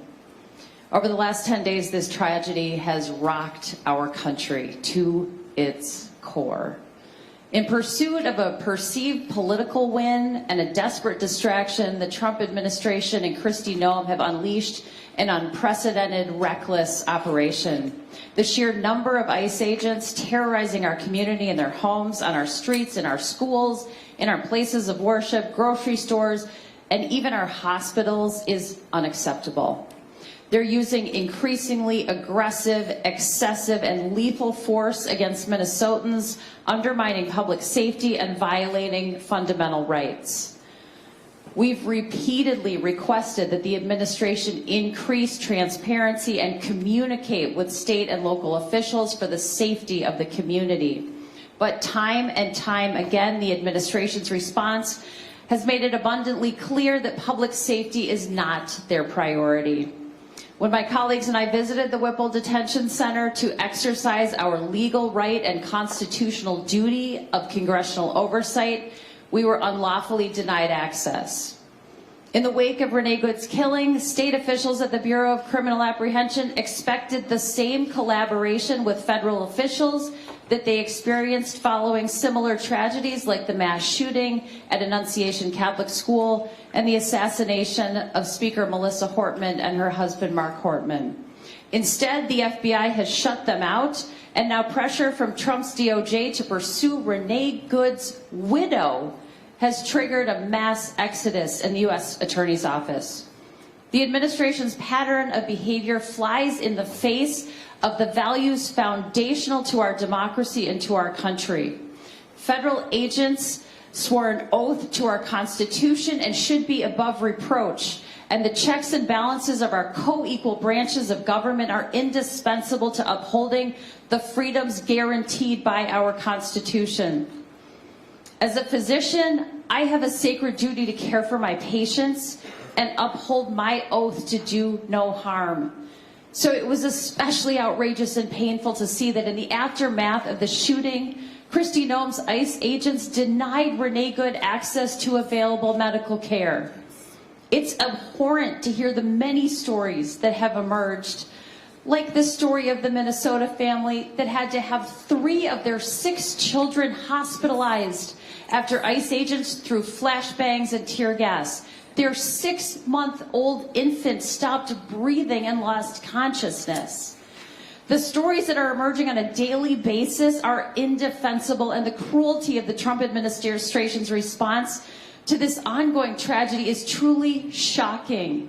Where is our humanity? This is not what the United States of America should stand for. I'm here in the Minnesota State Capitol to send a clear message to those endangering our community. Enough is enough. This is beyond politics. This is beyond partisanship. I think of Speaker Melissa Hortman every day, especially during these challenging times. And she would say that this is a moment when we have to take off our red jerseys and take off our blue jerseys and put on our Minnesota jerseys. We have to come together to protect our state and its people.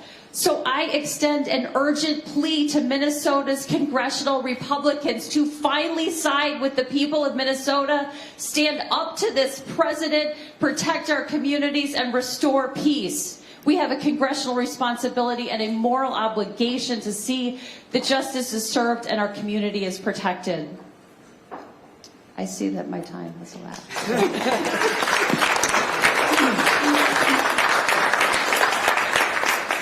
But how beautifully it expired. Thank you, Representative Morrison. I'd now like to recognize the chair of the Congressional Hispanic Caucus, Representative Espaillat from New York. Thank you, Congresswoman Jayapal. I want to thank Congress members Omar, Gregg, and Morrison from the state of Minnesota. Thank you for hosting this hearing.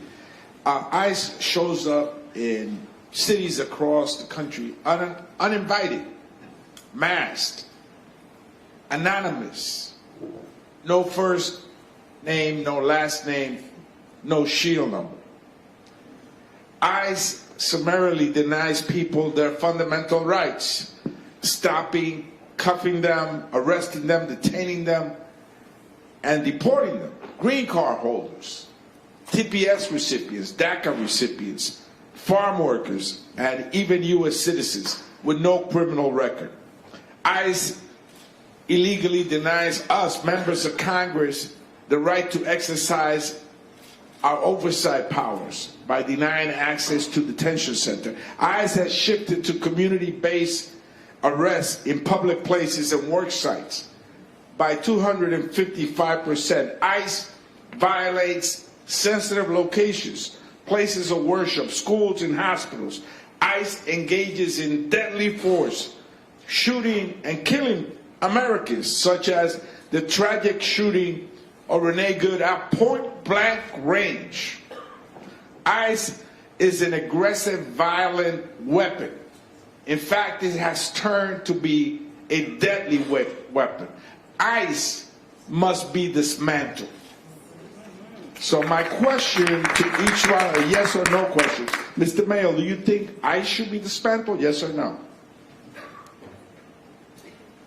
I think ICE needs to leave Minnesota immediately, and I think that Congress needs to be able to not continue to give them a blank check to continue to increase their size, and there needs to be laws that put transparency, accountability, and significant changes to the way they operate. Ms. Patty, do you think ICE should be dismantled? Yes. Chief McCarthy, do you think ICE should be dismantled? What he said.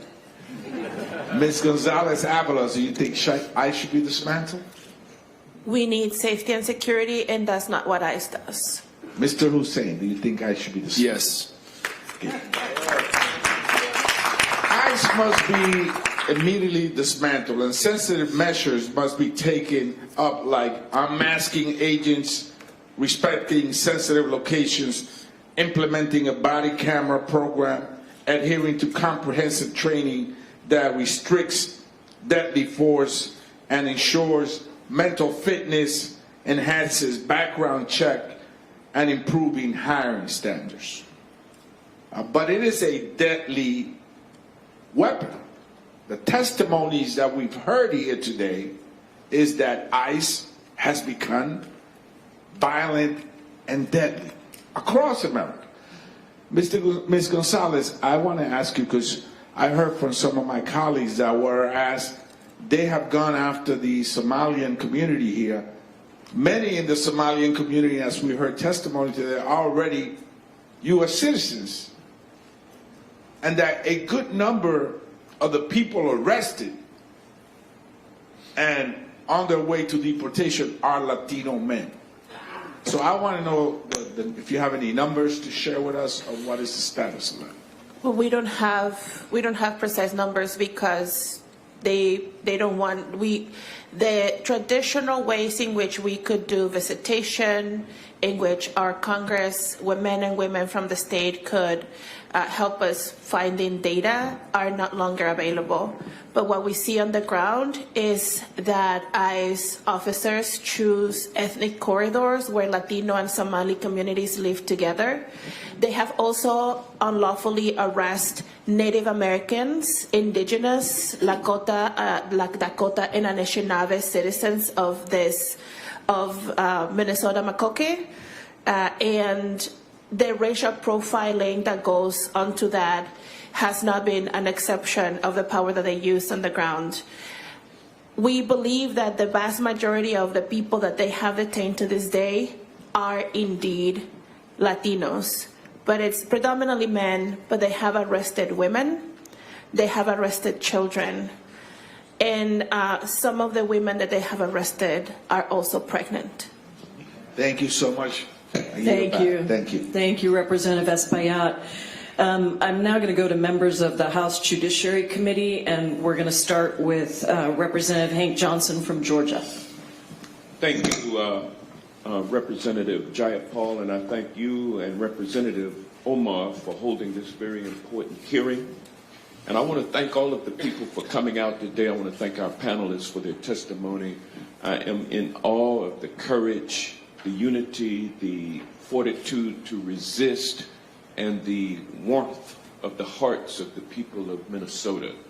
You set an example for the nation and the world. Mr. Mayel, I want to talk a little bit about how the United States Supreme Court laid the foundation for what is happening in Minnesota with respect to Fourth Amendment issues when it ruled in the on the shadow docket, Norm versus Vasquez Perdomo, a opinion on the shadow docket, which held that apparent ethnicity could be a relevant factor in federal agents' decision to stop and question someone about their status. How did that lay the predicate for the what's going on in Minneapolis and St. Paul, Minnesota right now? Thank you, and thank you for the question. And I just also want to say a quick thank you to, I know everyone who has come out here. I know you all are showing up at detention sites, at Know Your Rights presentations, and at hearings with immigration courts. And I thank you for all of your courage and all you are doing. It really is impactful, and we see it all. The Perdomo case. Thank you for bringing that up. I know a lot has been made of this Justice Kavanaugh's concurring opinion. It's important to note that this was on a shadow docket. It was a temporary order pausing a lower court injunction. It does not create new precedent or overturn prior cases limiting racial profiling. The decision is with no legal rationale from the majority of the court, and that constitutional protections remain in place even though this decision should be, this opinion should be criticized for what it was projecting. Well, I mean, it seems like it opened the floodgates for racial profiling in this town. Isn't that correct? Well, so, I would say that the opinion certainly deserves to be criticized, and there was a great deal of racial. Anytime you issue a shadow docket decision and an opinion on the merits of the case before it's actually been briefed and argued before the court, and you lay down such a principle like Kavanaugh laid down, it has given rise to what we call Kavanaugh stops. And it's taken place not just in Minneapolis, St. Paul, but it's starting to take place around the country now. Of course, the case arose in California, Los Angeles. But let me move on from there. These Kavanaugh stops have not been limited to just jacking up Somali-looking people. It's gotten much broader than that. Would you comment, Chief McCarthy? I'm afraid I can't. I've never heard that statement before about Kavanaugh stops. But in Minnesota, all law enforcement officers in Minnesota are prohibited from using race as a determining factor for any sort of stop or detaining someone. Thank you. I yield back. Thank you, Mr. Johnson. I'm now going to go to members of the House Judiciary and the Immigration Subcommittee, the members that serve with me. on the subcommittee, and many have been at every hearing we've done. We'll start with Representative Mary Gay Scanlon from Pennsylvania.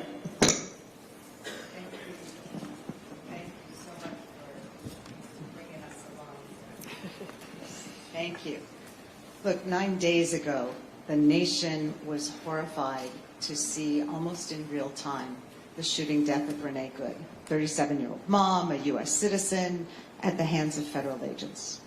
Equally horrifying was that before the woman's identity was even known, before the facts were known, the Trump White House pronounced that the woman was a domestic terrorist and that her killing was justified. This wasn't an isolated incident. For the past year, the administration has engaged in a reckless and escalating deportation and propaganda campaign under the pretext of making communities safer. We've seen this administration trampling fundamental human rights, civil rights, due process, and terrorizing, as this community well knows, terrorizing communities. But until the shooting of Renee Good, many people weren't paying attention across the country. But when a federal officer masked shoots a 37-year-old mom driving a Honda Pilot with stuffies in the glove compartment and the family dog in the damn back seat, it caught the nation's attention, it caught the world's attention.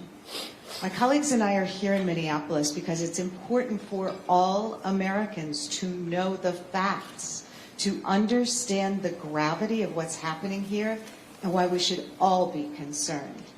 The White House, using federal agencies and taxpayer dollars, is spreading division and despair, bringing madness to main streets, sparking conflict, and then pouring gasoline on the fire. And while today it's Minnesota, tomorrow it could be any other city or state or town that this administration decides to target. It's clear at this moment that every American's rights are at stake. So I want to thank the local officials, the community members who've met with us and shared their testimony, the reporters who've been out on the street, the legal observers who've been out on the street. We have heard and read shocking stories about the use of excessive force, people detained for hours with no cause, bystanders and legal observers being swept into this. We heard about the family with 6 kids in the car coming home from a basketball game, and ICE lobs tear gas at them, resulting in an infant being stopping breathing. The abuse of fundamental human and civil rights is breathtaking. I did want to ask our ACLU colleague here, we're hearing about legal observers, and a lot of people don't know what that means and why that's important. Can you just tell us a little bit about who legal observers are and what they're doing and why they're legal? Absolutely, and thank you very much for the question. Again, it's about documenting and photographing and videoing police conduct. People are going out, they're being trained on the basic fundamental rights as a constitutional observer. They are being trained about what the limits of the First Amendment are and not to cross into unlawful activity. And they are documenting what is in real time a very widespread, unconstitutional spread of activity, and documenting things that can be used for future litigation, that can be used for public opinion, and to hold them accountable. And I would say, just by videotaping, just by being present, just by bearing witness, they are holding them accountable. And we know from a prior hearing in Chicago just how important this is, because our federal authorities are lying to the American people. They're lying to the courts. And when we've had evidence to present, we've been able to prove in court that these are lies and unjustified. Thank you so much for your testimony. Thank you, Representative Scanlon. Let me go now to another member of Judiciary and Immigration Subcommittee, Becca Ballant from Vermont. Good morning. I want to start by saying what so many of you have said. This is not about immigration enforcement. This is about terror. This is about retribution. This is about punishment. This is about vindictiveness. This is about giving a pretext to incite the Insurrection Act. And those of us who have been saying it have been accused of being using hyperbole. It's not hyperbole. All you have to do is watch what the president is saying and doing. And so I want to just start by saying as well that we've heard from Minnesotans who have said, we are so glad that you're here, that we need Americans to know what is happening. And I want to say, you are giving us inspiration. You are on the front lines of what's happening, and you're standing up in the way that they did in LA and in Chicago and in other communities across this nation. And it is critically important when one of the senators from Minnesota says that you are the center of America's heartbreak right now. You are also the center of America's courage. And this is something that I need Americans to understand. We have to be, each and every one of us, more courageous in this moment. There are people right now in Minnesota, and all of you who have testified today, who are putting your lives in danger and at risk by speaking out. And all of the people who are witnessing and showing up and documenting. They are doing this not just for Minnesotans, they're doing it for all of us. They are standing up for all of our rights. So I'm going to ask today that Americans who are watching this understand that you need to dig deeper, all of us. It's on all of us to protect this democracy and this Constitution. I also want to say, as a gay woman, I have not cried yet over Renee Good, because I know if I do, I'm not going to stop. And I want to say to gay people across this country and trans people across this country, your lives are not worth less. And to immigrants, your lives are not worth less. And people of color, your lives are not worth less. No matter what your government is telling you. And I know my colleagues, many of you know, I call myself a scrappy little dyke for a reason. I'm not going to be intimidated. I'm not. And you're not going to keep any of us quiet. And we represent districts across this country. And I can tell you, I heard from Vermonters this morning, texting me, calling me, saying, thank you. Thank you, Vermont is standing with Minnesota. And I know that's true for so many of us here. So look, I think I want to go back to something that Mr. Mayel went over, because I think there's so much misinformation about what it is that we can do as Americans. Mr. Mayel, are people allowed to tell immigration officers that they don't agree with what they're doing? Yes, you're allowed to do that. Is it legal to blow whistles and honk horns to alert people of ICE's presence in your neighborhood? Yes, it's legal to blow a whistle and it's legal to honk a horn. Is it legal to peacefully record ICE officers in public? Absolutely. And what about following at a safe distance ICE convoys and reporting on where they are? Is that legal? If you're obeying traffic laws and not breaking and doing any unlawful conduct, it's legal to be on a public road driving your car. So they are trying to tell us that we are not allowed to exercise our First Amendment rights. And they have given up the game here. What they've said is people are not being respectful enough towards law enforcement. And by that they mean they don't want us to be allowed to dissent. And I just want to say again, I'm so impressed by Minnesota. You have trained tens of thousands of constitutional witnesses here, and that's what we have to do across this country. Yes. And I yield back. Yes. Thank you, Representative Ballant. Next, we're going to go to another member of the Judiciary and Immigration Subcommittee, and somebody who was very important to organizing our hearing in the state of Illinois in similar circumstances, Representative Chuy Garcia from Illinois. Thank you, Ranking Member Jayapal and Representative Omar, for organizing this really important hearing. And thank you, Minnesota, for standing up for the belief that all of us are created equal in this year that we celebrate 250 years of our country with that promise. Because what we're seeing in Minnesota today is a community defending and protecting itself from an authoritarian takeover that's spreading violence and chaos in the streets. But by now, none of this is new.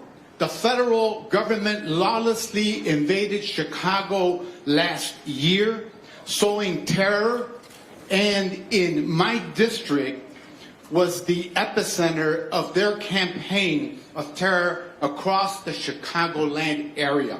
It was the same pattern that we're seeing here, flooding the streets with armed, masked goons who kidnap and assault our neighbors with impunity. ICE agents murdered Silverio Villegas Gonzalez, after he dropped his kids off at school and shot Marimar Martinez, a teacher, without justification, as the cowards in the White House and at DHS lied over and over again. This is not a coincidence. This is their playbook. Invade our cities, escalate violence against our neighbors, and incite our communities to justify brutality. But here's what became clear in Chicago, and what's become clear in the Twin Cities. Our communities are stronger and braver than the sadistic criminals that they have unleashed on us.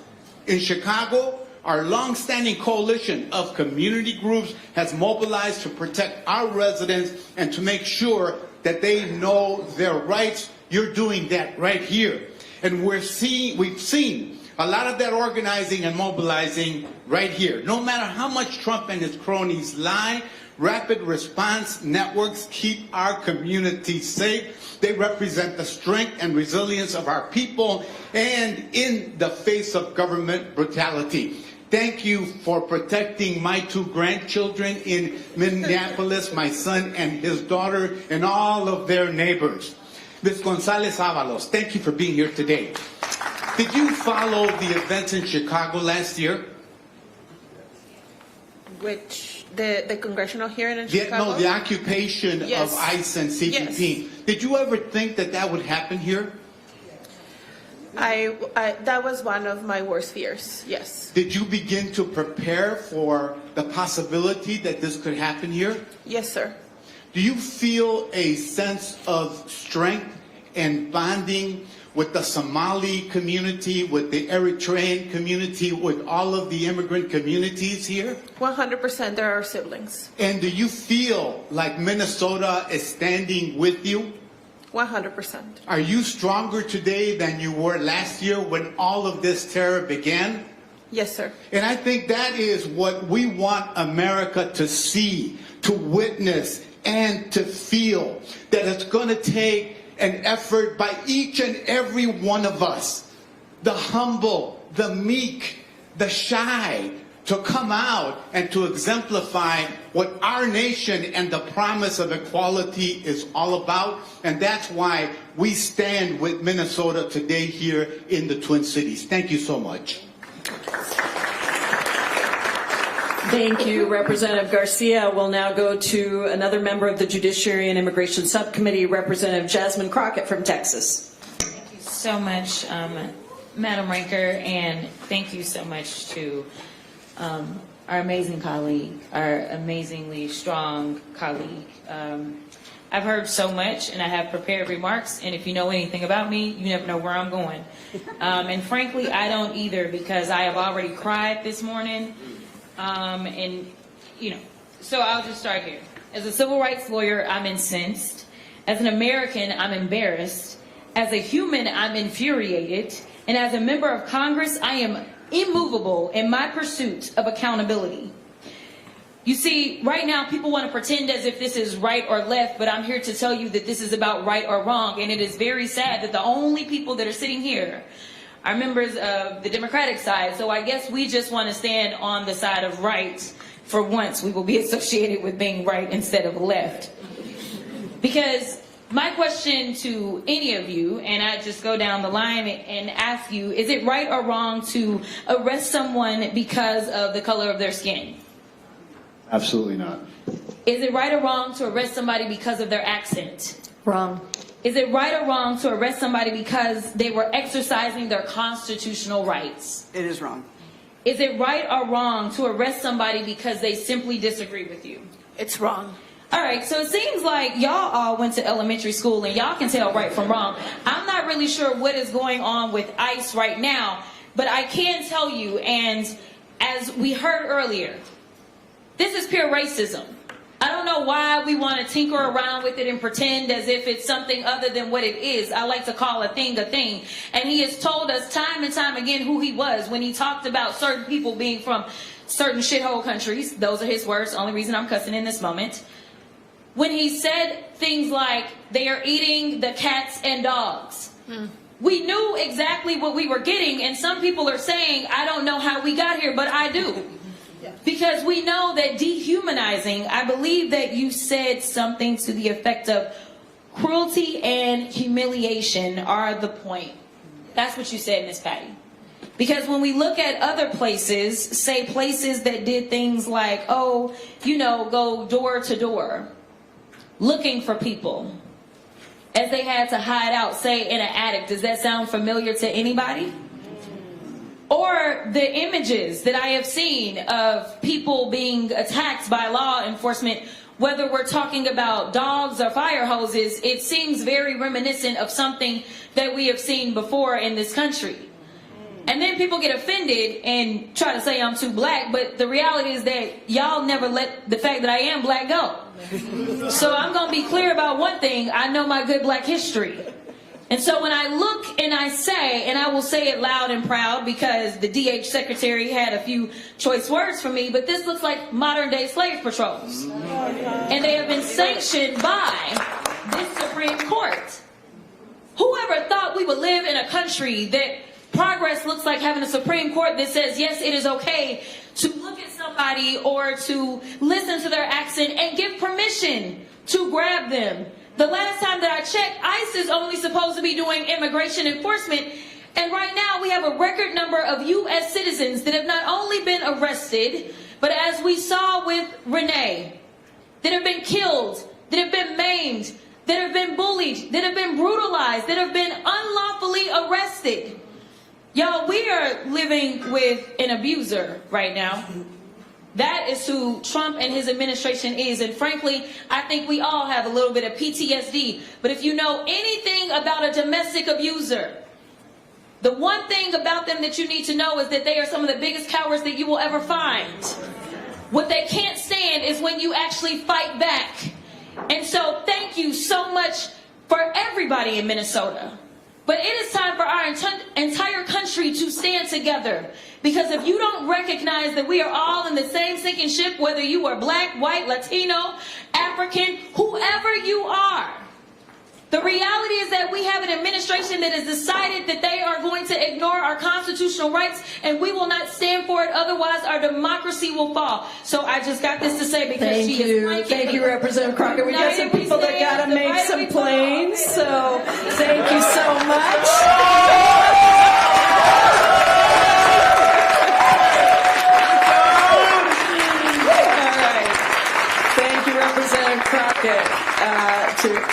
Now I'd like to recognize Representative Tlaib from Michigan. Thank you so much to the Twin Cities and the state just for welcoming us and allowing us to come here and have your back, because we do.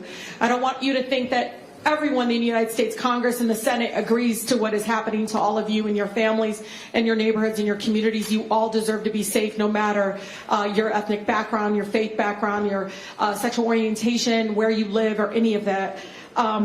But it is shameful. You know, I come from the most beautiful, blackest city in the country, the city of Detroit, where we birth movements. But today I am seeing a movement being built right here in Twin Cities. And it is reminding us that our government will not save us. It is only us.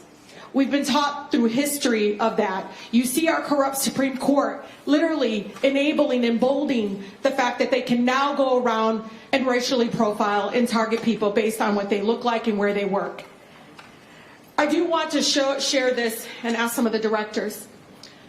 DHS used neo-Nazi anthem for recruitment after the fatal Minneapolis ICE shooting. This is from The Intercept. And the federal government is openly embracing white nationalists online content, including in a recruitment post after ICE agent Jonathan Ross, I'm going to say his name, killed Renee Good. In this, it says less than 2 days after ICE shot Renee in Minneapolis during the controversial, of course, what happened with Department of Homeland Security's official, DHS, Homeland Security's official Instagram, I don't know if you all know this, made a recruitment post.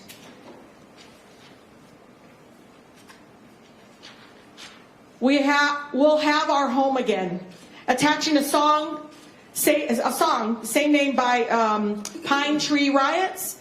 It's popularized in neo-Nazi spaces. The track features lines about reclaiming our home by, quote, blood or sweat, language often used in white nationalist calls for a race war. 2 days after the killing, they use images like this.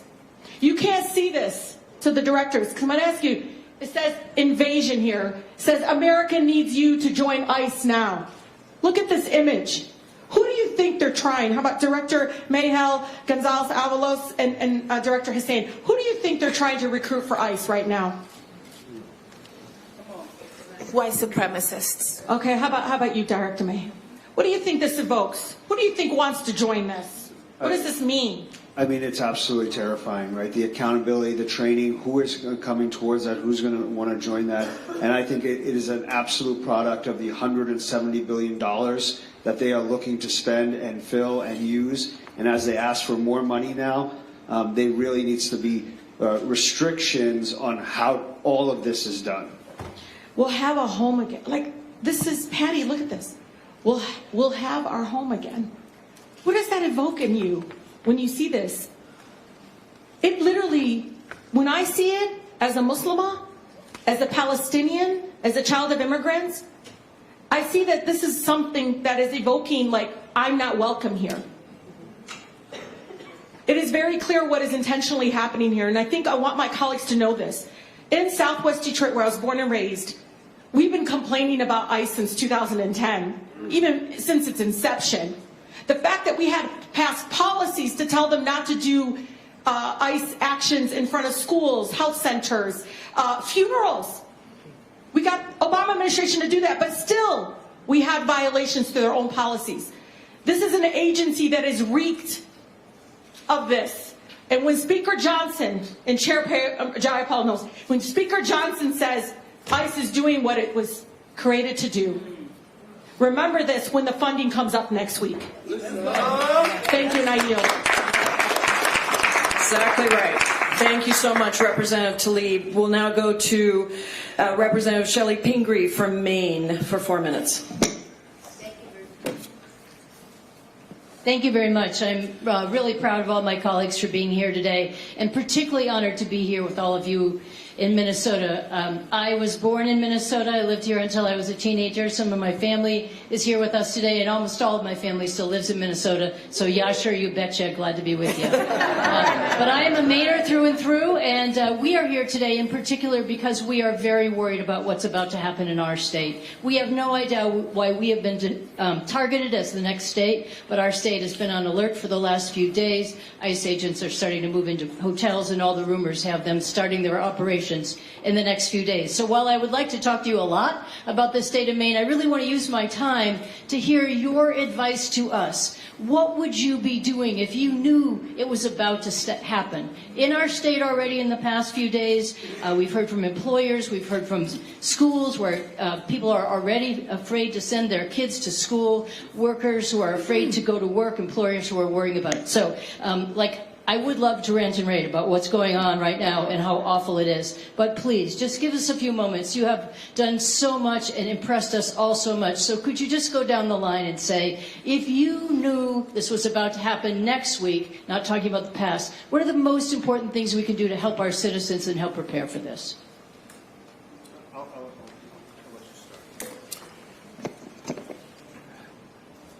I will start by saying pray. Thank you.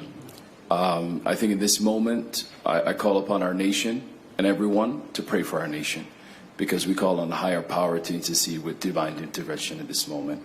After that, organize like hell. Yeah. Organize number one. The organizing that matters and that is making the difference is when people embody and bring to light the constitutional rights. Their First Amendment right, their Fourth Amendment right, and at some point the 14th Amendment right, because we know that's also being challenged. What does that actually mean to leave that fully in the public, to embody those, to the North Star of what it actually means to have a saying, what that actually means to hold your government accountable, what that actually means to hold power to its greater potential. That's what constitutional observers are doing. They're bringing things into the light. We regular people, it's regular people. We are the light. Great. Constitutional observers, regular people. Love to hear from the police chief. Thank you, ma'am. In Mendota Heights, we say community is what keeps community safe. And when our police act ethically, we get to be part of that community. And so for police departments that are facing this, I would first clarify with our officers what we're legally able to do and not able to do. I would clarify with our community what we're legally able to do. And I would remind all of our officers that we have a duty to intercede when we see excessive force being used. Thank you so much.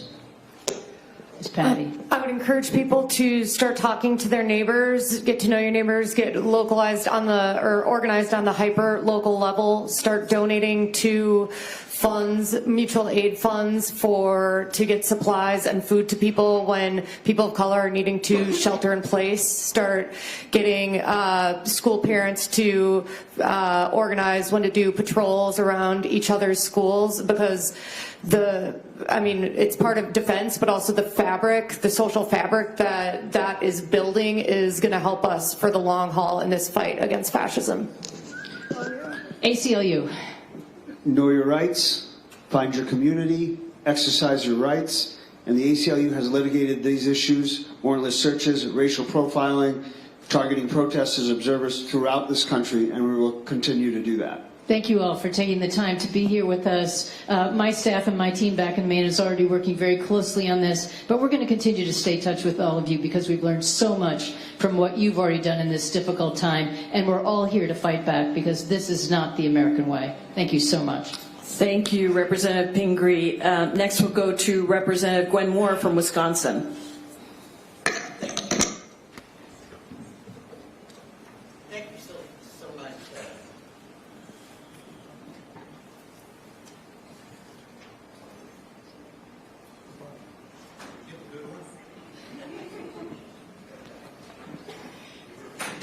Thank you so much, Chair Jayapal. You know, we're here on MLK Jr. weekend, so appropriately. People say, my family, I had plans with them today, and they said, why are you in Minnesota? And that's, as Martin Luther King Jr. said, injustice anywhere is injustice everywhere. And so that's why I'm here. Mr. Mayo, I listened carefully to everything you said, and it was like a fingernail, scratching on a blackboard to continue to hear you talk about what was unconstitutional, what was illegal, blah, blah, blah. And I was so happy that my colleague from the Judiciary Committee asked you about the shadow docket, the Kavanaugh doctrine of reasonable suspicion. And so I am wondering, can you tell us what is the threat of this probable cause being subsumed by a reasonable suspicion and that becoming the new standard of care?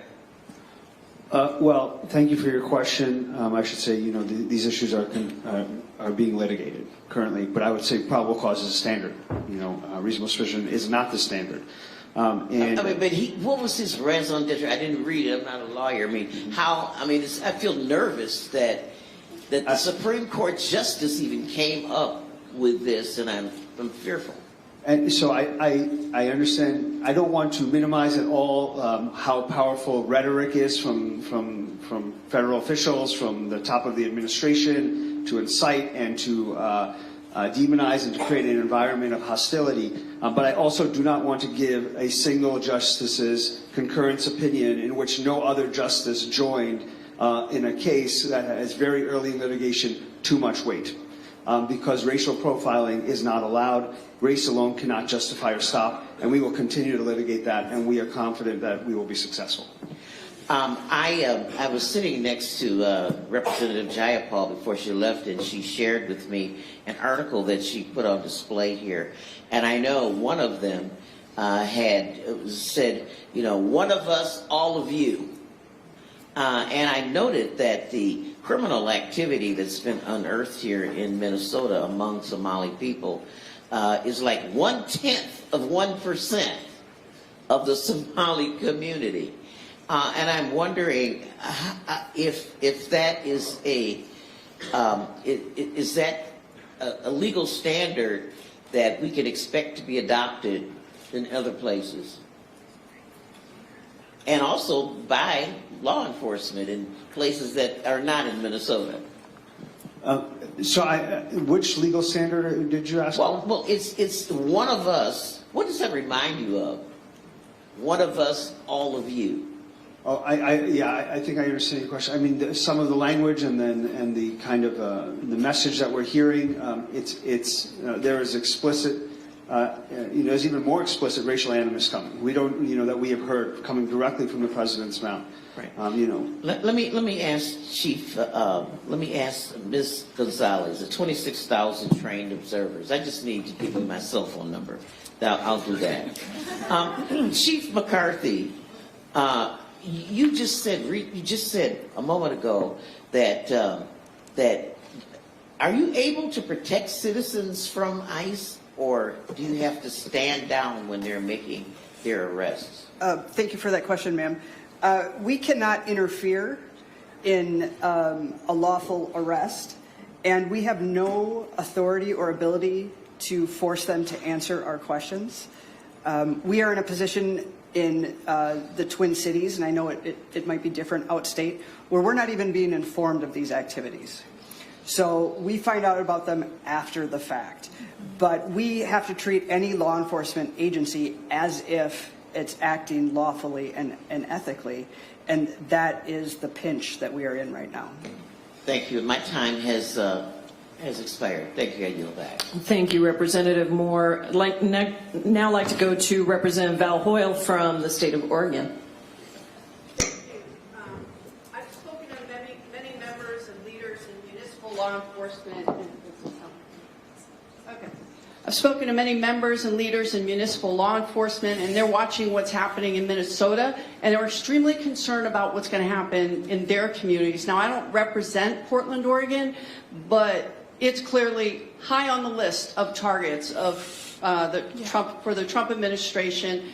And we have 9 federally recognized tribes that are watching what is happening with the Oglala Sioux and are wondering if they're next. In my district, DHS is trying to take over our Coast Guard facility that's critical for ocean rescues to build an ICE facility in a community where immigrants are working the most difficult jobs in commercial fishing, fish processing, agriculture, and protecting us from wildfire. Now, Chief McCarthy, we know that law enforcement has done the extremely hard work of building trust with the civilian population. And for any community to respect the authority of law enforcement, they have to believe that officers are operating in their best interest and respecting the rule of law. Stephen Miller has said ICE agents have absolute immunity with no qualifications, that habeas corpus can be suspended at the time of an invasion, and they're looking at that. The president has brought up invoking the Insurrection Act in cities that didn't vote for him and against communities that stand up against unconstitutional and illegal actions of ICE. Kristi Noem accused Renee Good of being a domestic terrorist before even looking at the facts. We have ICE agents that have between 4 weeks of online training and maximum 8 weeks of in-person training with limited background checks being thrown into highly charged situations with the administration egging on aggressive actions and spreading disinformation instead of working to de-escalate what is clearly putting our communities and our local law enforcement in danger. So, Chief McCarthy, could you briefly tell us what kind of training and experience do your local law enforcement officers have, and what does an investigation look like after an officer-involved shooting? Because I do not think there's any comparison to what has happened with the Renee Good shooting. Thank you, ma'am, for that question. So in Minnesota, the minimum to be a police officer is you have to have a 2-year degree in law enforcement and criminal justice or a 4-year degree in anything.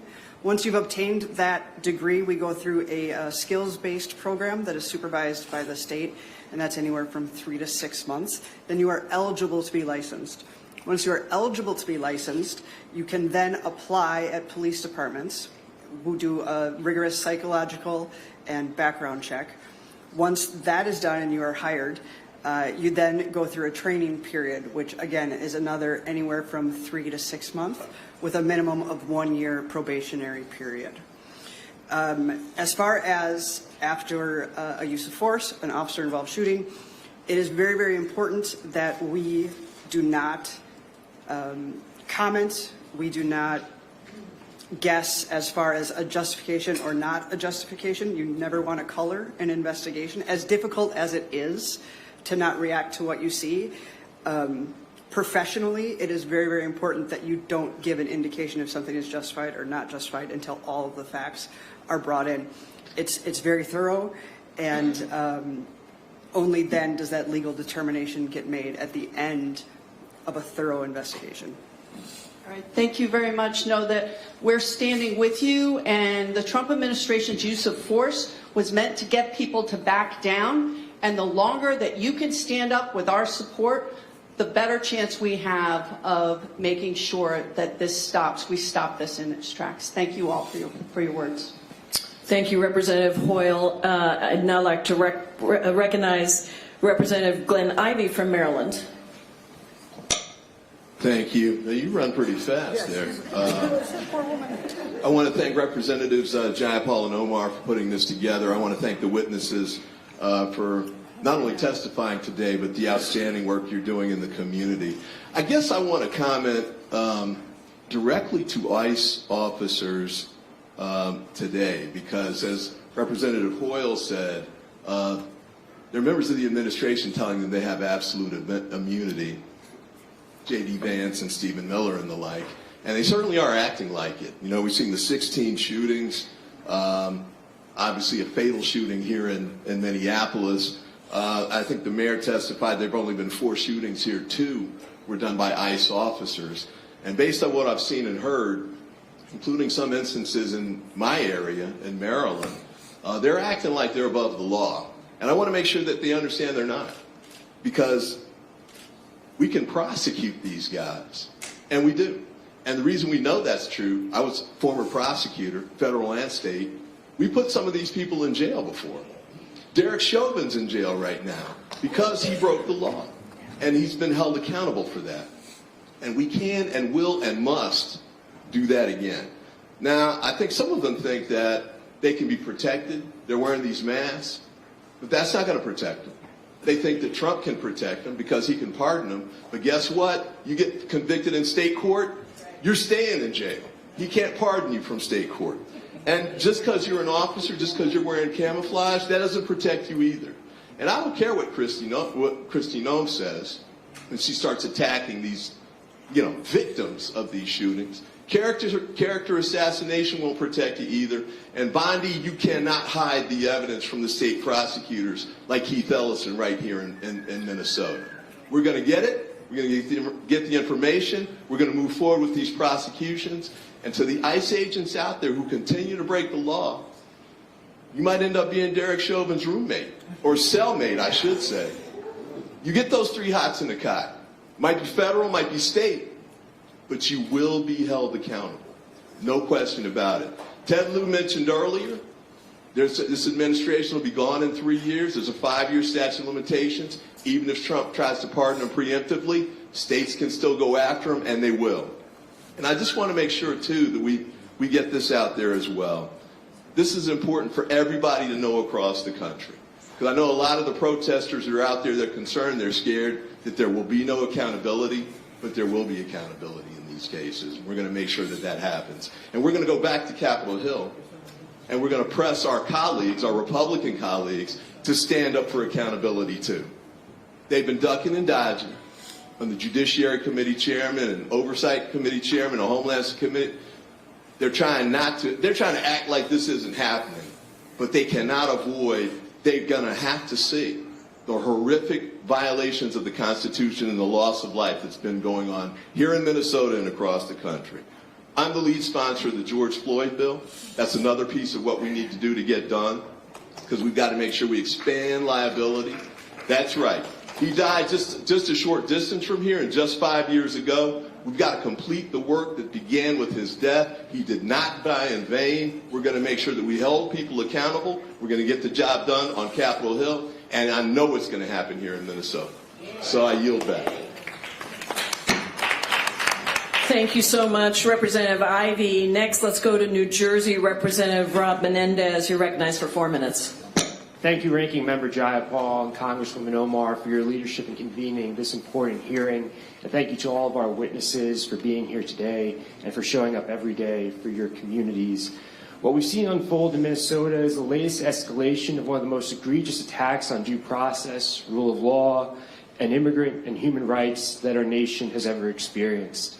And we're seeing the consequences in our streets and communities and in the lives of people like Renee Good. Renee Good was a mother of 3. I was thinking about her children today when I was leaving mine. And the reality that they won't have their mother for the big moments and the small moments that make up a life. And while this administration wants to rob us of our humanity, we cannot allow them to do so. The unacceptable truth, and it's one that we cannot turn away from, is that Renee Good's killing did not happen in isolation. It was a tragic and foreseeable result of the Trump administration's deliberate efforts to dismantle legal guardrails, normalize extreme force, employ violent rhetoric, and insulate immigration enforcement from oversight. I've seen the escalation of the Trump administration's aggression firsthand. Last year, I was with my colleagues, Representatives Watson, Coleman, and McIver, for a legally protected inspection of Delaney Hall Immigration Detention Center in Newark, when over 20 armed ICE and HSI agents confronted us and attempted to impede us from conducting legal oversight. And on that day in Newark and every day since, the Trump administration has repeatedly lied to the American people through misleading statements, accounts that contradict eyewitness and video evidence, and attacking anyone who questions its narrative. We need to be clear about what's at stake for families in Minnesota, in New Jersey, and across the country. When you greenlight the use of aggressive force, when you shield immigration officers from the law and from oversight, and when you treat immigration enforcement like a blank check to target political foes without regard for public safety, you create the conditions for this kind of tragedy. That's just what President Trump and Secretary Noem have done. They've created a country where no one is safe. Not mothers, not your neighbors, not members of Congress, not faith leaders, not even our children. Ms. Patty, you mentioned that when you were taken to the Whipple Detention Center here in Minneapolis, that you saw cells designated for U.S. citizens. Can you speak to that? Yes, there was like a specific hallway that they took us down that was specifically for U.S. citizens. U.S. citizens in an immigration and customs enforcement facility, a place that U.S. citizens have traditionally never ended up. But in this moment, when no one's safe, when people think it's happening in places that are not in their communities, the reality is it's happened in Chicago, it's happened in Los Angeles, it's happening here in Minneapolis. And we know that if we're silent, it's going to creep into all of our neighborhoods. It's going to creep into places where U.S. citizens may think they're safe, but they're not. And the reality is if we don't speak up, if we don't listen to these stories and do something about it, everything that makes this country what it is, why so many people have come to this country, whether they're of Cuban or Somali descent, will be lost. And we cannot allow that to happen. So thank you for all that you're doing here in Minnesota. People around the country are watching and supporting you. With that, I yield back. Thank you, Representative Menendez. We'll go to Arizona, Representative Yasmin Ansari. Thank you so much, Ranking Member Jayapal, Congresswoman Omar. Thank you to the witnesses for your courage and your bravery, especially those of you who've been through brutalization by an increasingly racist and out-of-control ICE. I represent Phoenix, Glendale, and Guadalupe in Arizona, a very diverse community where more than 64 languages are spoken.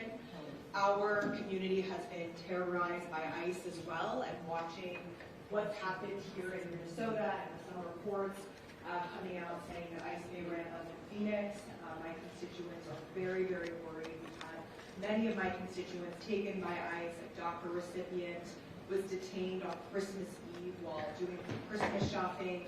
I have a constituent who is a green card holder named Yadi, who has been in one of the detention centers for almost a year of leukemia and is extremely sick and denied medical care. I've had the opportunity to speak with dozens of women inside the Eloy Detention Center in Arizona, listened to the torture and abuse they've gone through. I'm also the very proud daughter of Iranian immigrants, and I'll just say it's been a heartbreaking week watching what's happening in Iran, where an authoritarian regime has been cracking down and murdered thousands of people, but also what's happening here in the United States, which I want to be very clear is also an authoritarian takeover of this country. And it would be naive for anybody in this country to believe that we are not headed down the exact same direction that authoritarian regimes like Iran, that my parents fled, ultimately has gotten to 47 years later. What we're seeing here in Minnesota that you all described is not law enforcement. It is a pattern of abuse and purposeful inflammation of unrest by Donald Trump. You described it so well, how ICE has terrorized immigrant and citizen communities alike, violated due process left and right, and targeted residents and protesters exercising their First Amendment rights. People have been disappeared into the detention centers without explanation and without access to counsel. And this is an agency that has shown they have no regard for anyone's humanity. I want to ask my first question to Patty. Patty, thank you for sharing your story. I know it must be difficult given the trauma that you put through. You were detained by ICE for approximately 8 hours, despite being a U.S. citizen and not charged with any crimes. Can you describe what officials told you regarding why you were arrested and whether they verified your citizenship at any point during those 8 hours? The only time anyone said what I was being arrested for was the ICE agents when they arrested us and said we were that we were obstructing their operation. No one else said anything about what we might have been being held for. No one else knew. Like, it was a very chaotic scene there. People didn't know what was going on or who was there for what, was my interpretation. And they checked I had my license with me, and they did check that when I got to the facility. Thank you. My next question is for Chief McCarthy. There are reports, you mentioned in Minnesota, people are scared to send their children to school, go to local businesses, go to work. We felt the same in Phoenix. From a public safety perspective, how does this climate of fear hinder effective policing? Thank you for that question. It decimates the trust that the community has in the police department. It makes victims and witnesses reluctant to come forward even more so. And who it really benefits are the criminals who prey upon the vulnerable, because they are still going to operate, and they're going to prey upon the most vulnerable people, which right now are the ones who are afraid to leave their homes. In addition to all of the issues that it is with immigration, we know that whenever we isolate people, we also have instances of domestic abuse that will go unreported. So I wish I knew the full extent, but I don't know that we'll know the extent of the harm for years to come. Thank you. Thank you, Representative Ansari. And now I'd like to recognize Representative McLean Delaney from Maryland for 4 minutes. Thank you, Ranking Member Jayapal and Representative Omar for arranging this hearing. And I think it's really important because we do have the express ability to conduct oversight, and we must continue to do so at this incredible time. I have to say I'm just speechless after last night and then today hearing all of this, and I just thank each of you for sharing your perspectives and your experiences against this lawless, cruel, unconstitutional actions, including the murder of Renee Good, my mother. But I have to say that it is a concerted effort, really, to soothe chaos and distrust and terror.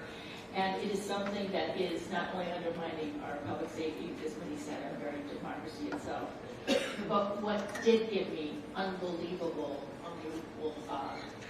admiration is the absolute courage and resilience of Minnesota to stepping up to Operation Metro Surge. And just know that transparency and rule of law will triumph over this dark time. I represent Maryland's 6th District, home to Gaithersburg and Georgetown, who are some of Maryland's most diverse communities. And my constituents are immigrants. They come from around the world. And in Maryland, we've seen discriminatory enforcement, illegal deportations, including Kilmar, Abrego Garcia, and record inhumane detentions. Our systems, also detentions, are not designed to really house such mass incarceration, and ICE is running out of space. Their lethal use of force under the pretext of the supremacy clause, which is without legality or merit, is misleading, and I have been pushing back forcefully about it. To meet increased demand, the administration is planning to house up to 80,000 immigrants in warehouses completely unsuitable for habitation. And I was just outside with a group of AAPI community nonprofits who are saying that many people are being picked up when either are legal or have legal status and are being shipped within 24 hours to warehouses in Texas without transparency or with any access to good treatment or legal rights. There is a processing center that's being proposed in Hagerstown, Maryland, in my district, and I know there's one in Woodbury, Minnesota, less than a half an hour from here. I just want to know that there will be accountability for the President and for Secretary Noem. But in the interim, Mr. Mayel, ICE visited the site this week in my district for their proposed warehouse detention center. Is there anything that communities can do to leverage their local legal authorities to push back against ICE extension? And other than the litigation, what can we do as communities to enact the policies to slow down these detention centers and give some transparency? Thank you, Representative. Thank you for that question and for bringing it to the same perspective. Absolutely. Again, there's many things that community members can do to hold ICE and this government accountable. Here in Minnesota, we are actively litigating issues around 287G agreements, including where local law enforcement will sign a contract with DHS and do some of the work for them. And we are litigating when those things are done in a way that isn't prescribed by local law or state law. And there are community activists, advocates who are getting engaged at the county level with sheriffs and being engaged to make sure whether it's a processing site, whether it's a detention center, whether it's your local sheriff cooperating with ICE, making sure your voice is heard and it is effective to hold people accountable and to bring these issues to light. So thank you for bringing that up. Thank you for lifting that up, and I yield back. Thank you, Representative McLean Delaney. I'd now like to recognize Representative Dave Min from California.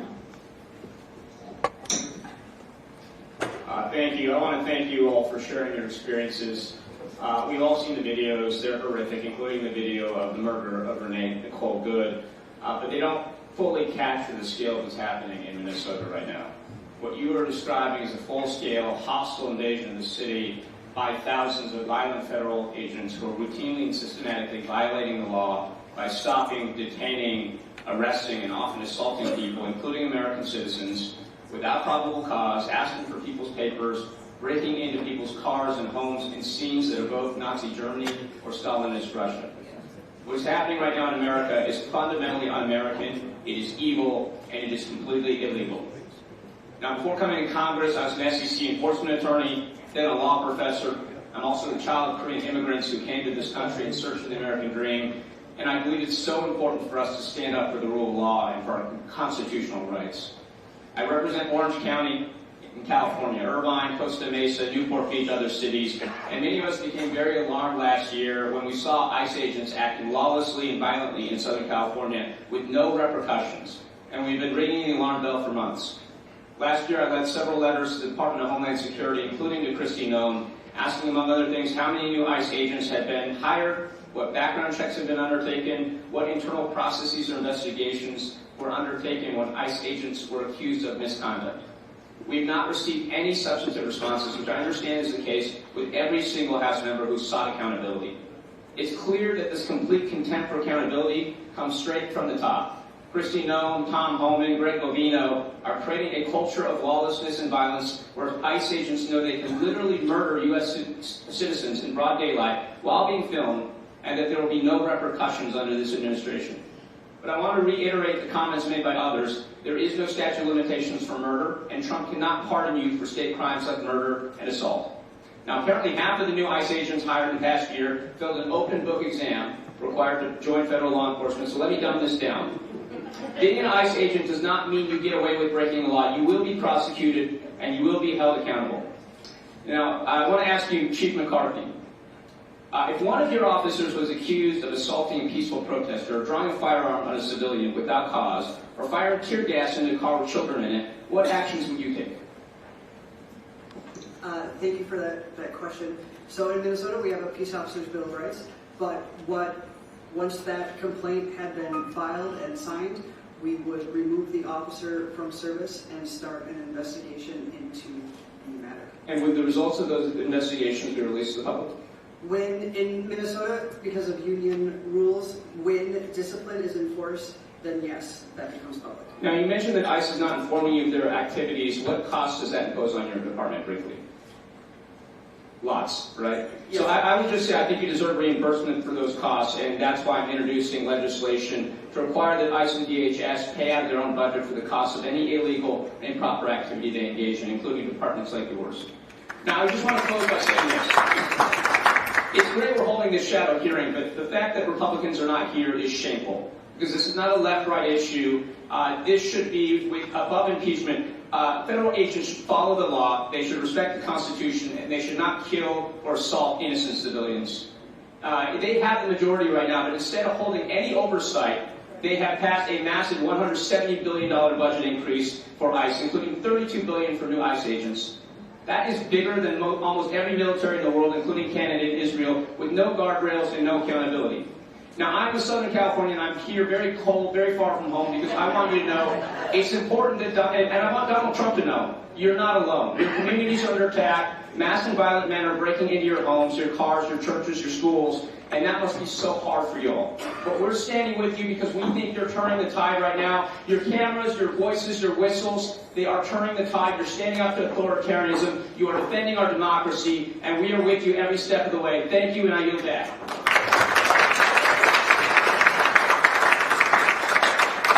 Thank you, Representative Min. I now recognize Representative Emily Randall from my home state of Washington.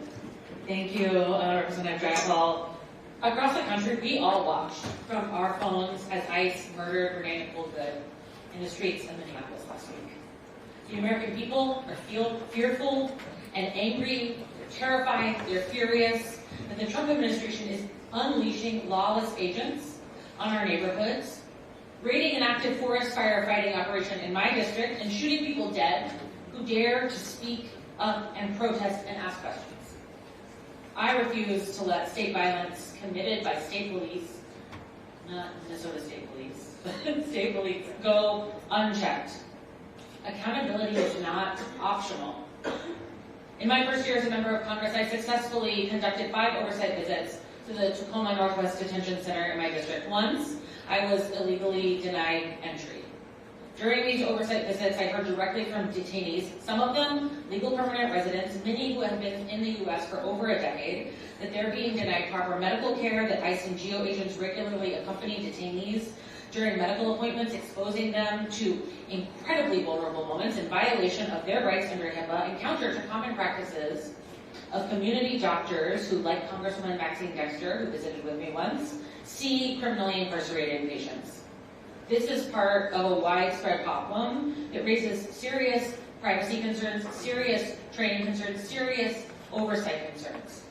We all saw in a viral video earlier this week an ICE agent following a detained individual into a porta potty. There is no situation that warrants this. This is in line with ICE training, or I should say a lack of training, that is empowering lawless agents across the country. And to make matters even worse, we all are hearing from tribal members, including those in my district, as well as Native people across Minnesota and across the country, that ICE is illegally detaining and targeting Native people for the color of their skin. Tribal members are being detained as leverage to convince tribal nations to sign agreements with ICE for enforcement on their sovereign territory. And that's why I'm an original co-sponsor of the Articles of Impeachment against Secretary No. Bad behavior begins at the top. If we want to ensure all individuals are treated with dignity, we have to ensure that there is competent leadership in place, and I have zero faith in Secretary Noem. Let me be clear. Using ICE agents to kill people in the streets is fascism, and I will use all the tools available to fight to defend our democracy and our collective future. New NBS reporting shows that ICE used AI in determining which agents needed how much more training. And in instances where individuals wrote about how badly they wanted to be an ICE officer, they got less training. Chief McCarthy, I'd like to hear a little bit about the training, a little bit more about the training your police force employs. I'm sure it's better than what we're seeing ICE be given. Are local officers typically trained to record interactions with their cell phones while holding a gun at the same time in the other hand? Thank you for that question, and no, ma'am, they are not. Are local officers typically trained to fire their guns into vehicles? We are trained if we need to fire a weapon into a vehicle. However, most policy, including the state-wide model policy, warns against shooting into moving vehicles. There's probably some de-escalation in between saying please stop and shooting into a vehicle. And speaking of de-escalation, are local police officers trained to de-escalate situations, or are they trained to shoot first? We are trained to de-escalate. So police officers for the city of Minneapolis who are given more training than the federal agents are keeping our communities safe. And I want to thank you for everything that you do to keep our communities safe. Thank you, Madam Chair. Thank you so much, Representative Randall. I now recognize Representative Luz Rivas from California for 4 minutes. Thank you, Congresswoman Jayapal and Congresswoman Omar for organizing this timely hearing, and thank you to the entire Minnesota delegation, Congresswoman Betty McCollum, and to Craig and my freshman colleague Kelly Morrison for your leadership during these difficult times. We're here in support and in solidarity with the communities in Minnesota following the horrific murder of Renee Good and ICE's continued assaults on your communities. I represent immigrant communities in the East San Fernando Valley of Los Angeles, and since June of 2025, the Trump administration and his ICE forces have routinely racially profiled and targeted my district. Neighborhoods in my district have the highest level of ICE enforcement in all of Los Angeles County. We have seen street vendors assaulted, day laborers abducted, and an 18-year-old high school student detained and separated from his mother for months. Unfortunately, we're seeing this pattern here in Minnesota, and ICE is using intimidation tactics here. This rogue department racially discriminates against people who look black and brown just to hit a quota. Your immigration status doesn't even matter. If you look like me, you're a target of Trump, Secretary Noem, and ICE. Secretary Noem and ICE repeatedly ignore due process and the rights of Americans and are wreaking havoc in our communities. This is why I signed on to the articles of impeachment against Secretary Noem. She is unfit for this role, and she must go now. With the limited time that I have remaining, I want to hear from our witnesses who are living through this terror. Ms. Gonzalez-Avalos and Mr. Hussein, your organizations are on the front lines right now. When we all go back to Washington, what do you think Congress must do, and any specific policy changes in order to rein in ISIS terror against communities across the country?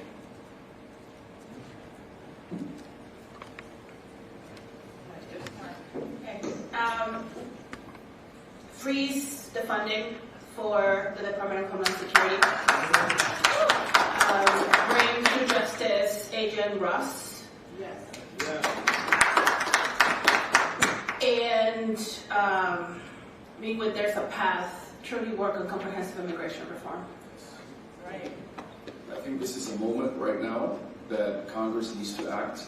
And as you all have said, this is not about left or right. This is about the Constitution of the United States of America. And you are sent by your districts to uphold the Constitution. And the Constitution is being ripped by this administration. Thank you to all of you for your important work in trying to help and protect those who are the most vulnerable. I have learned a lot from this visit and from this hearing. I'm inspired by your coordinated resistance and looking forward to going back to Los Angeles and sharing what I've learned here in Minnesota. Thank you, and I yield back. Thank you, Representative Rivas. I now recognize Representative Latifah Simon from California for 4 minutes. Thank you so much. Thank you to our chairs who brought us all together here. Thank you to the witnesses. The reality is that this moment demands that we acknowledge, like has been said before, the long lineage of federal power exercised without guardrails. It's important this weekend and every day moving forward that we acknowledge the history that Trump alludes when he says he's going to make this country great again, a return to a time when blatant displays of outright bigotry and racism and state-sanctioned violence went unchecked. We are very clear that the residents of this here city are checking that unchecked violence. And we are so proud as a nation and so inspired that you resemble so clearly the young people, multiracial young people who stood up to a horrific government where they stuck hoses on young people, hoses so strong that those hoses could tear the skin off the protesters.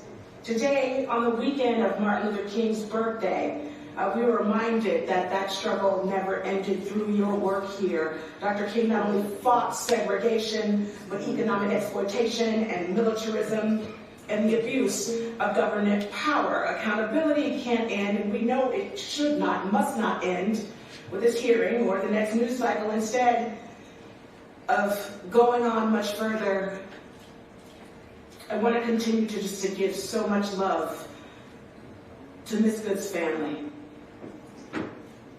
My daughter lost her father at a very young age, and I know what it means for children to grow up without their parents. The horrors of what this state, meaning our executive branch, have called justice. The horrors.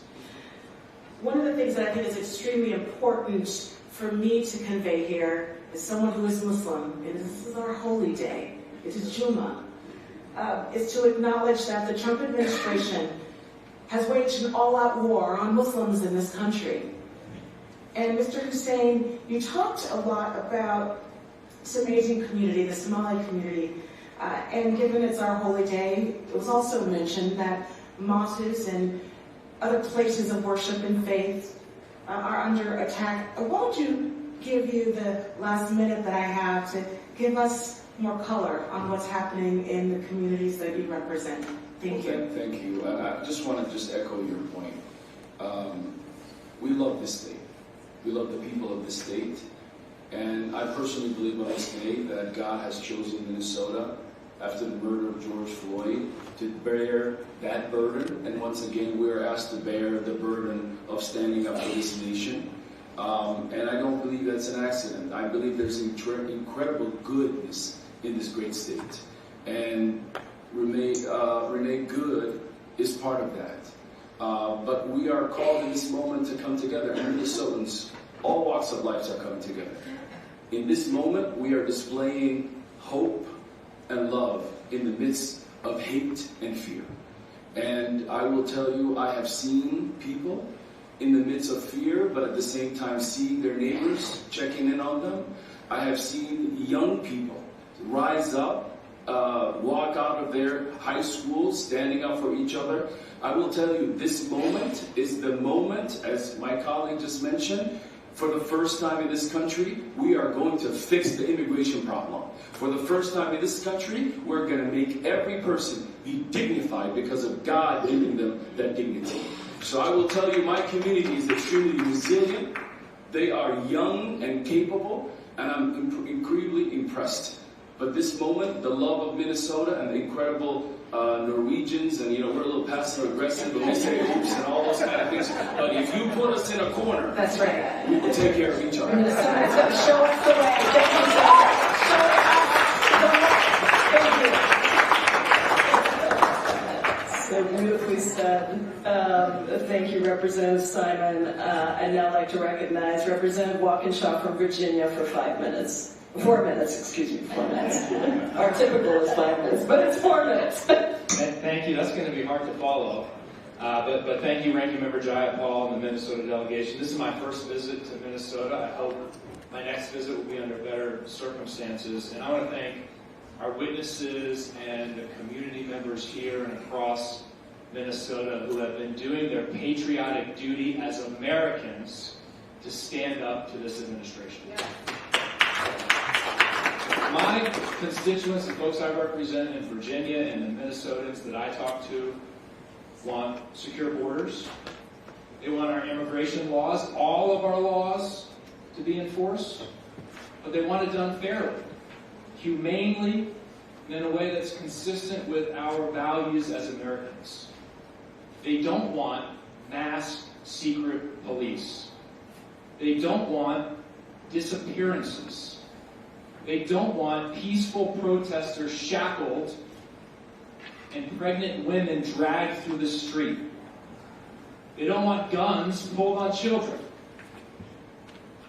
And they don't want unarmed mothers shot and killed in their cars. It's clear to me, based on what I've heard today, that what is happening here in Minnesota is not about immigration enforcement. It is not about corruption.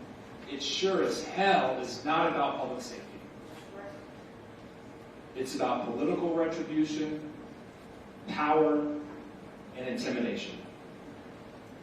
And that's why Congress must step up and rein in this mass deportation, mass destruction machine that Trump has assembled.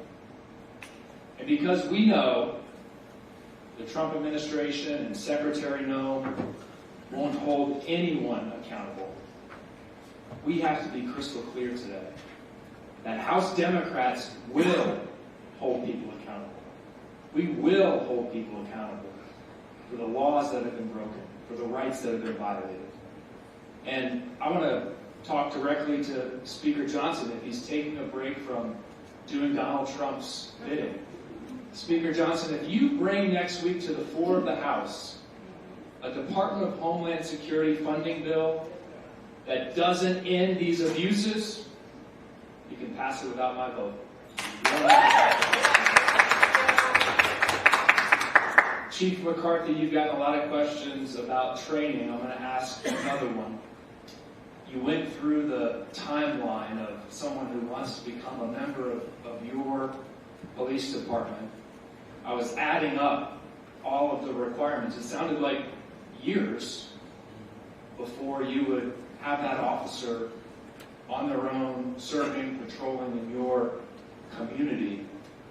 We know that ICE is sending folks out with 6 to 8 weeks of training. From your perspective, your decades of experience, what could go wrong if you put an officer out on the streets in your community with just 6 to 8 weeks of training? Thank you for that question. And I think we're seeing it. Everything can go wrong. When officers are put in positions where they are stressed and now they're insecure, they're going to be quicker to move to physical violence.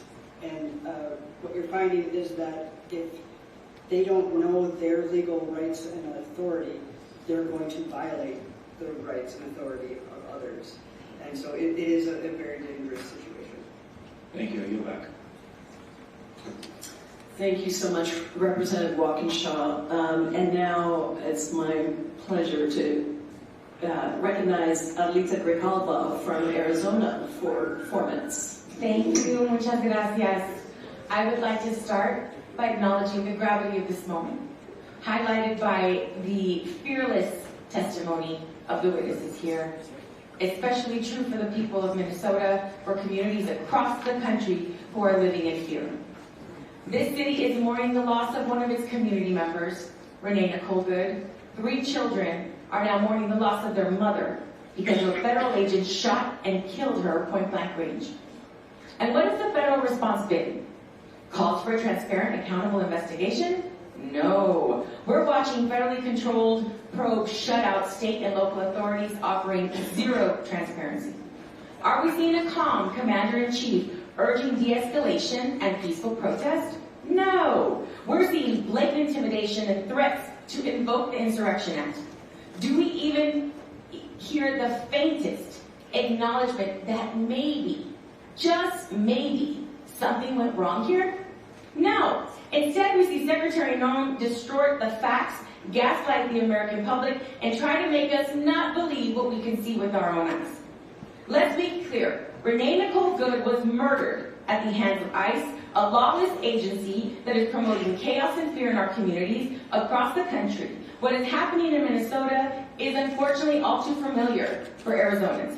Arizona is no stranger to this fight. In 2010, the state passed the now Senate bill SB 1070, the Show Me Your Papers, right? 1070 was one of the broadest, strictest laws of its kind and at the time, and it took effect and made Arizona a testing ground for racial profiling and cruel immigration policies, the very kind that we see implemented across the country today. I represent a district that shares 300 miles of the border with Mexico, where families live on both sides of the border, families have mixed status, and the presence of Border Patrol and immigration agents is a fact of our daily life. But the level of aggression we have seen since Trump took office is truly unprecedented.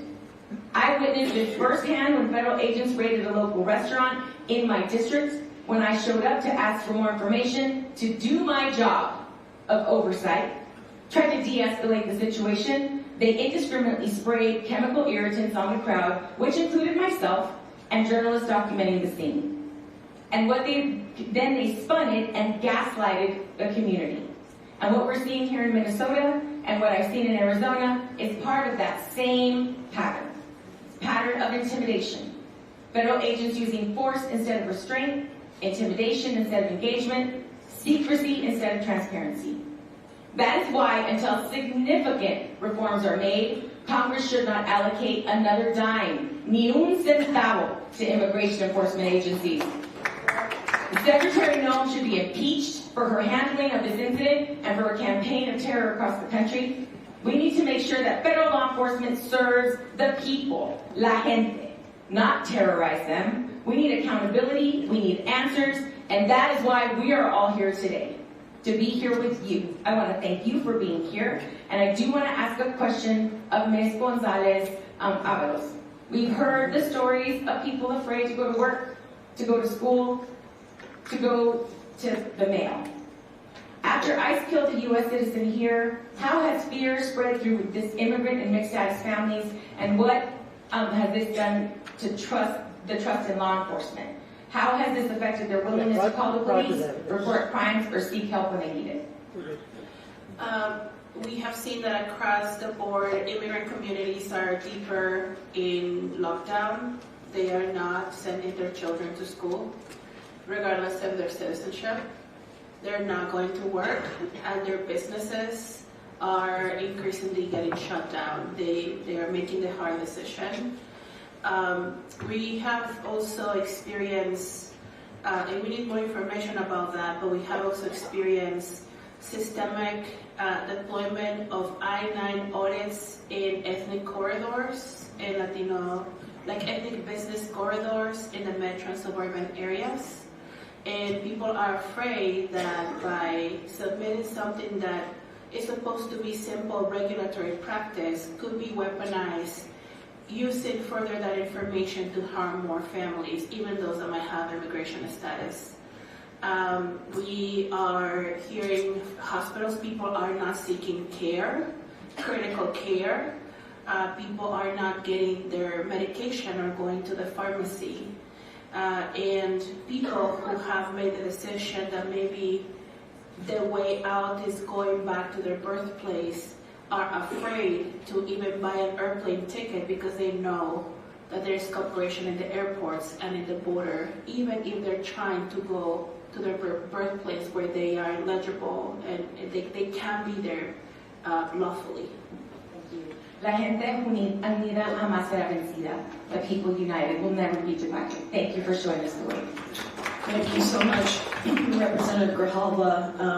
And I want to just thank all of the members who have been here, who have participated in this hearing for making this a priority.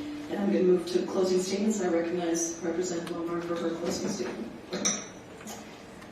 I join Representative Jayapal in thanking my colleagues for joining us today. Grateful to the state and local electeds who testified, to our incredible second panel who have spoken to the brutality that they have experienced. It is clear that our Republican colleagues are not here because they were comfortable in taking money from that would be allocated for food stamps. They were comfortable in taking money that would be allocated for housing, and they were certainly comfortable in taking money that would be allocated in addressing health care to try to fund what is now providing the resources for the occupation that we are experiencing here in Minnesota. $175 billion that could have been provided for so many of our vulnerable communities now being utilized to create detention cells for Americans by ICE and Border Patrol. By shooting an American citizen, a mother, in the face, not once, but twice, but 3 times. By dragging a pregnant U.S. citizen on the floor for everyone to watch. And as Representative Aaron Cagle just sent me, is staging 4 ICE trucks in front of Spring Lake High School as kids are being let out for their lunch break. Our Republican colleagues are not saying anything because they are comfortable for people to be terrorized in St. Cloud, Minnesota, where they represent, in Wilmer, Minnesota, where they represent, in Mankato, Minnesota, where they represent. And we've seen what's been happening in Rochester and in Rosemount.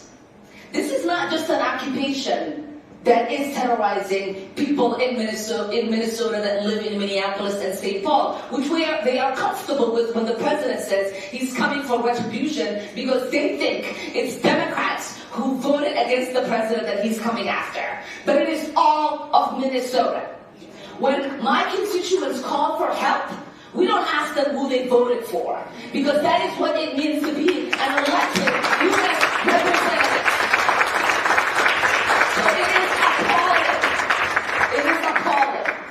For our colleagues on the other side of the aisle to be okay for the president to carry out retribution here in Minnesota. It is appalling for our Republican colleagues to be okay for there to be cell detations in ICE for American citizens. It is appalling for them to be okay for there to be checkpoints in American cities where people are asked for their papers. And it is appalling for Americans to have to carry their citizen papers only to be told they are not sure if those papers are correct. I don't want to curse, but those of us who escaped places like that, the one place where we thought we would never experience this is the U.S. goddamn States. And we should all be ashamed that it is the United States that is allowing for this to take place, and it is being forecasted and broadcasted to the rest of the world, where people are calling and saying, are you sure? This is America. I am ashamed. And we must do everything that we can to bring back the America we all escaped into.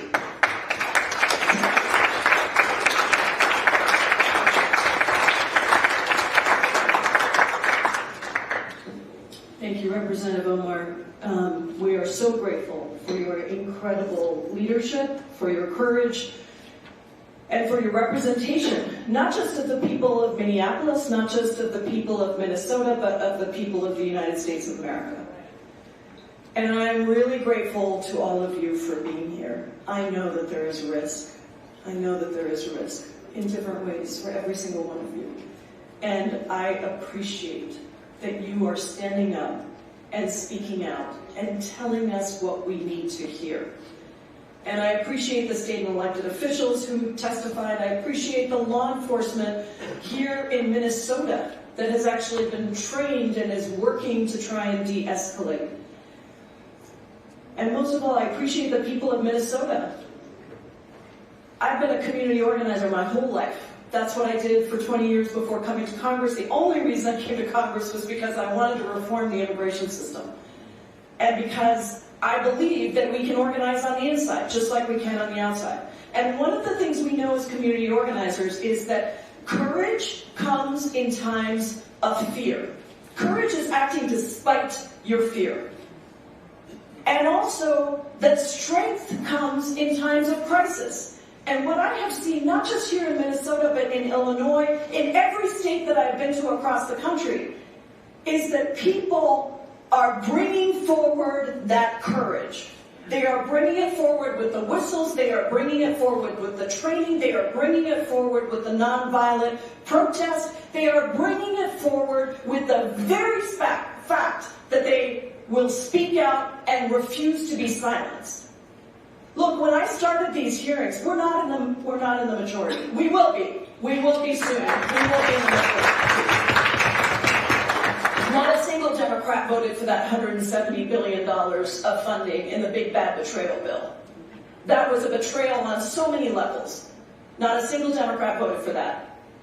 But I do want to say that when we have the gavels back, we have to take this on, because this has been an ongoing escalation of funding to ICE, to Border Patrol, without any accountability.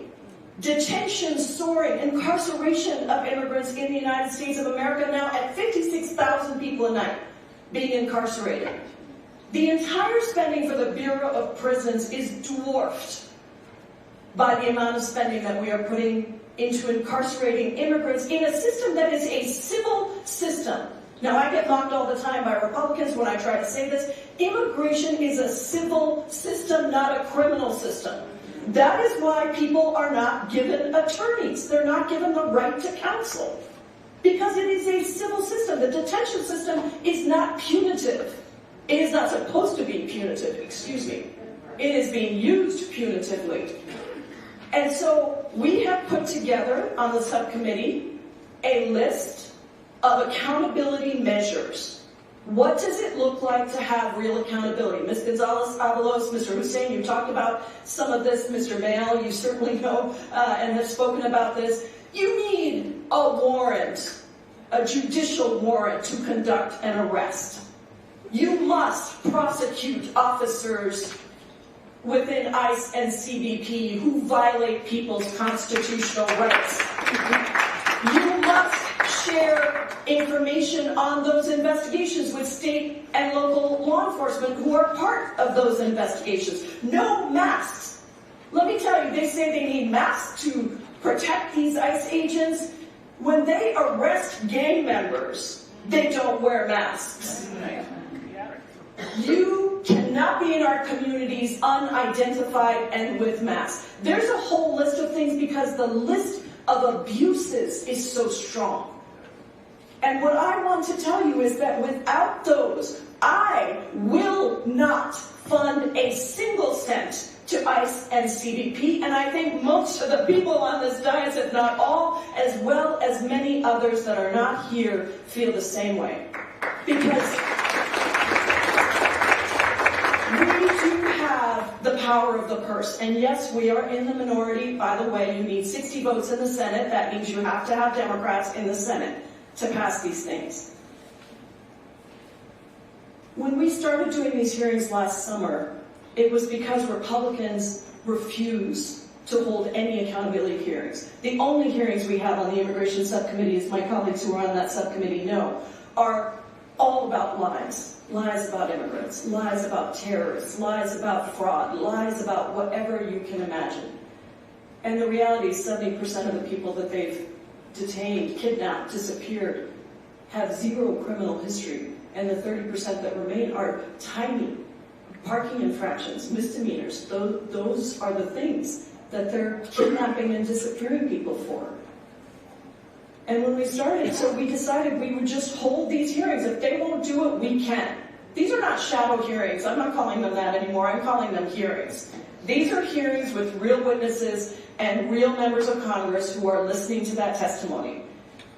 And not that many people came in the beginning, to be honest, and we've had trouble getting some of them covered. But the last one that we did in Illinois had 19 members from all over the country. The last one we did in DC had 26 members, all Democrats. And this one is the most, 28 members of Congress from 18 states around the country who are here to listen to you. So I just want to say to all of you, you are not alone. What we are seeing is horrific. And it is happening in other places as well.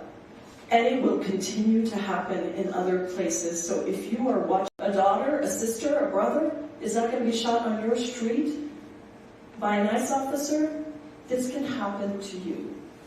And so I'm asking everyone that is not in this room, that may be watching in another state, to find that courage, to speak out, to get trained, to get connected with your local organizations, and to make sure that you are ready in the same way that Minnesota has shown us over and over again, that you are ready to be American citizens, American residents who believe in this Constitution, who believe in this country, and will stand up for it. Thank you all so much for being here.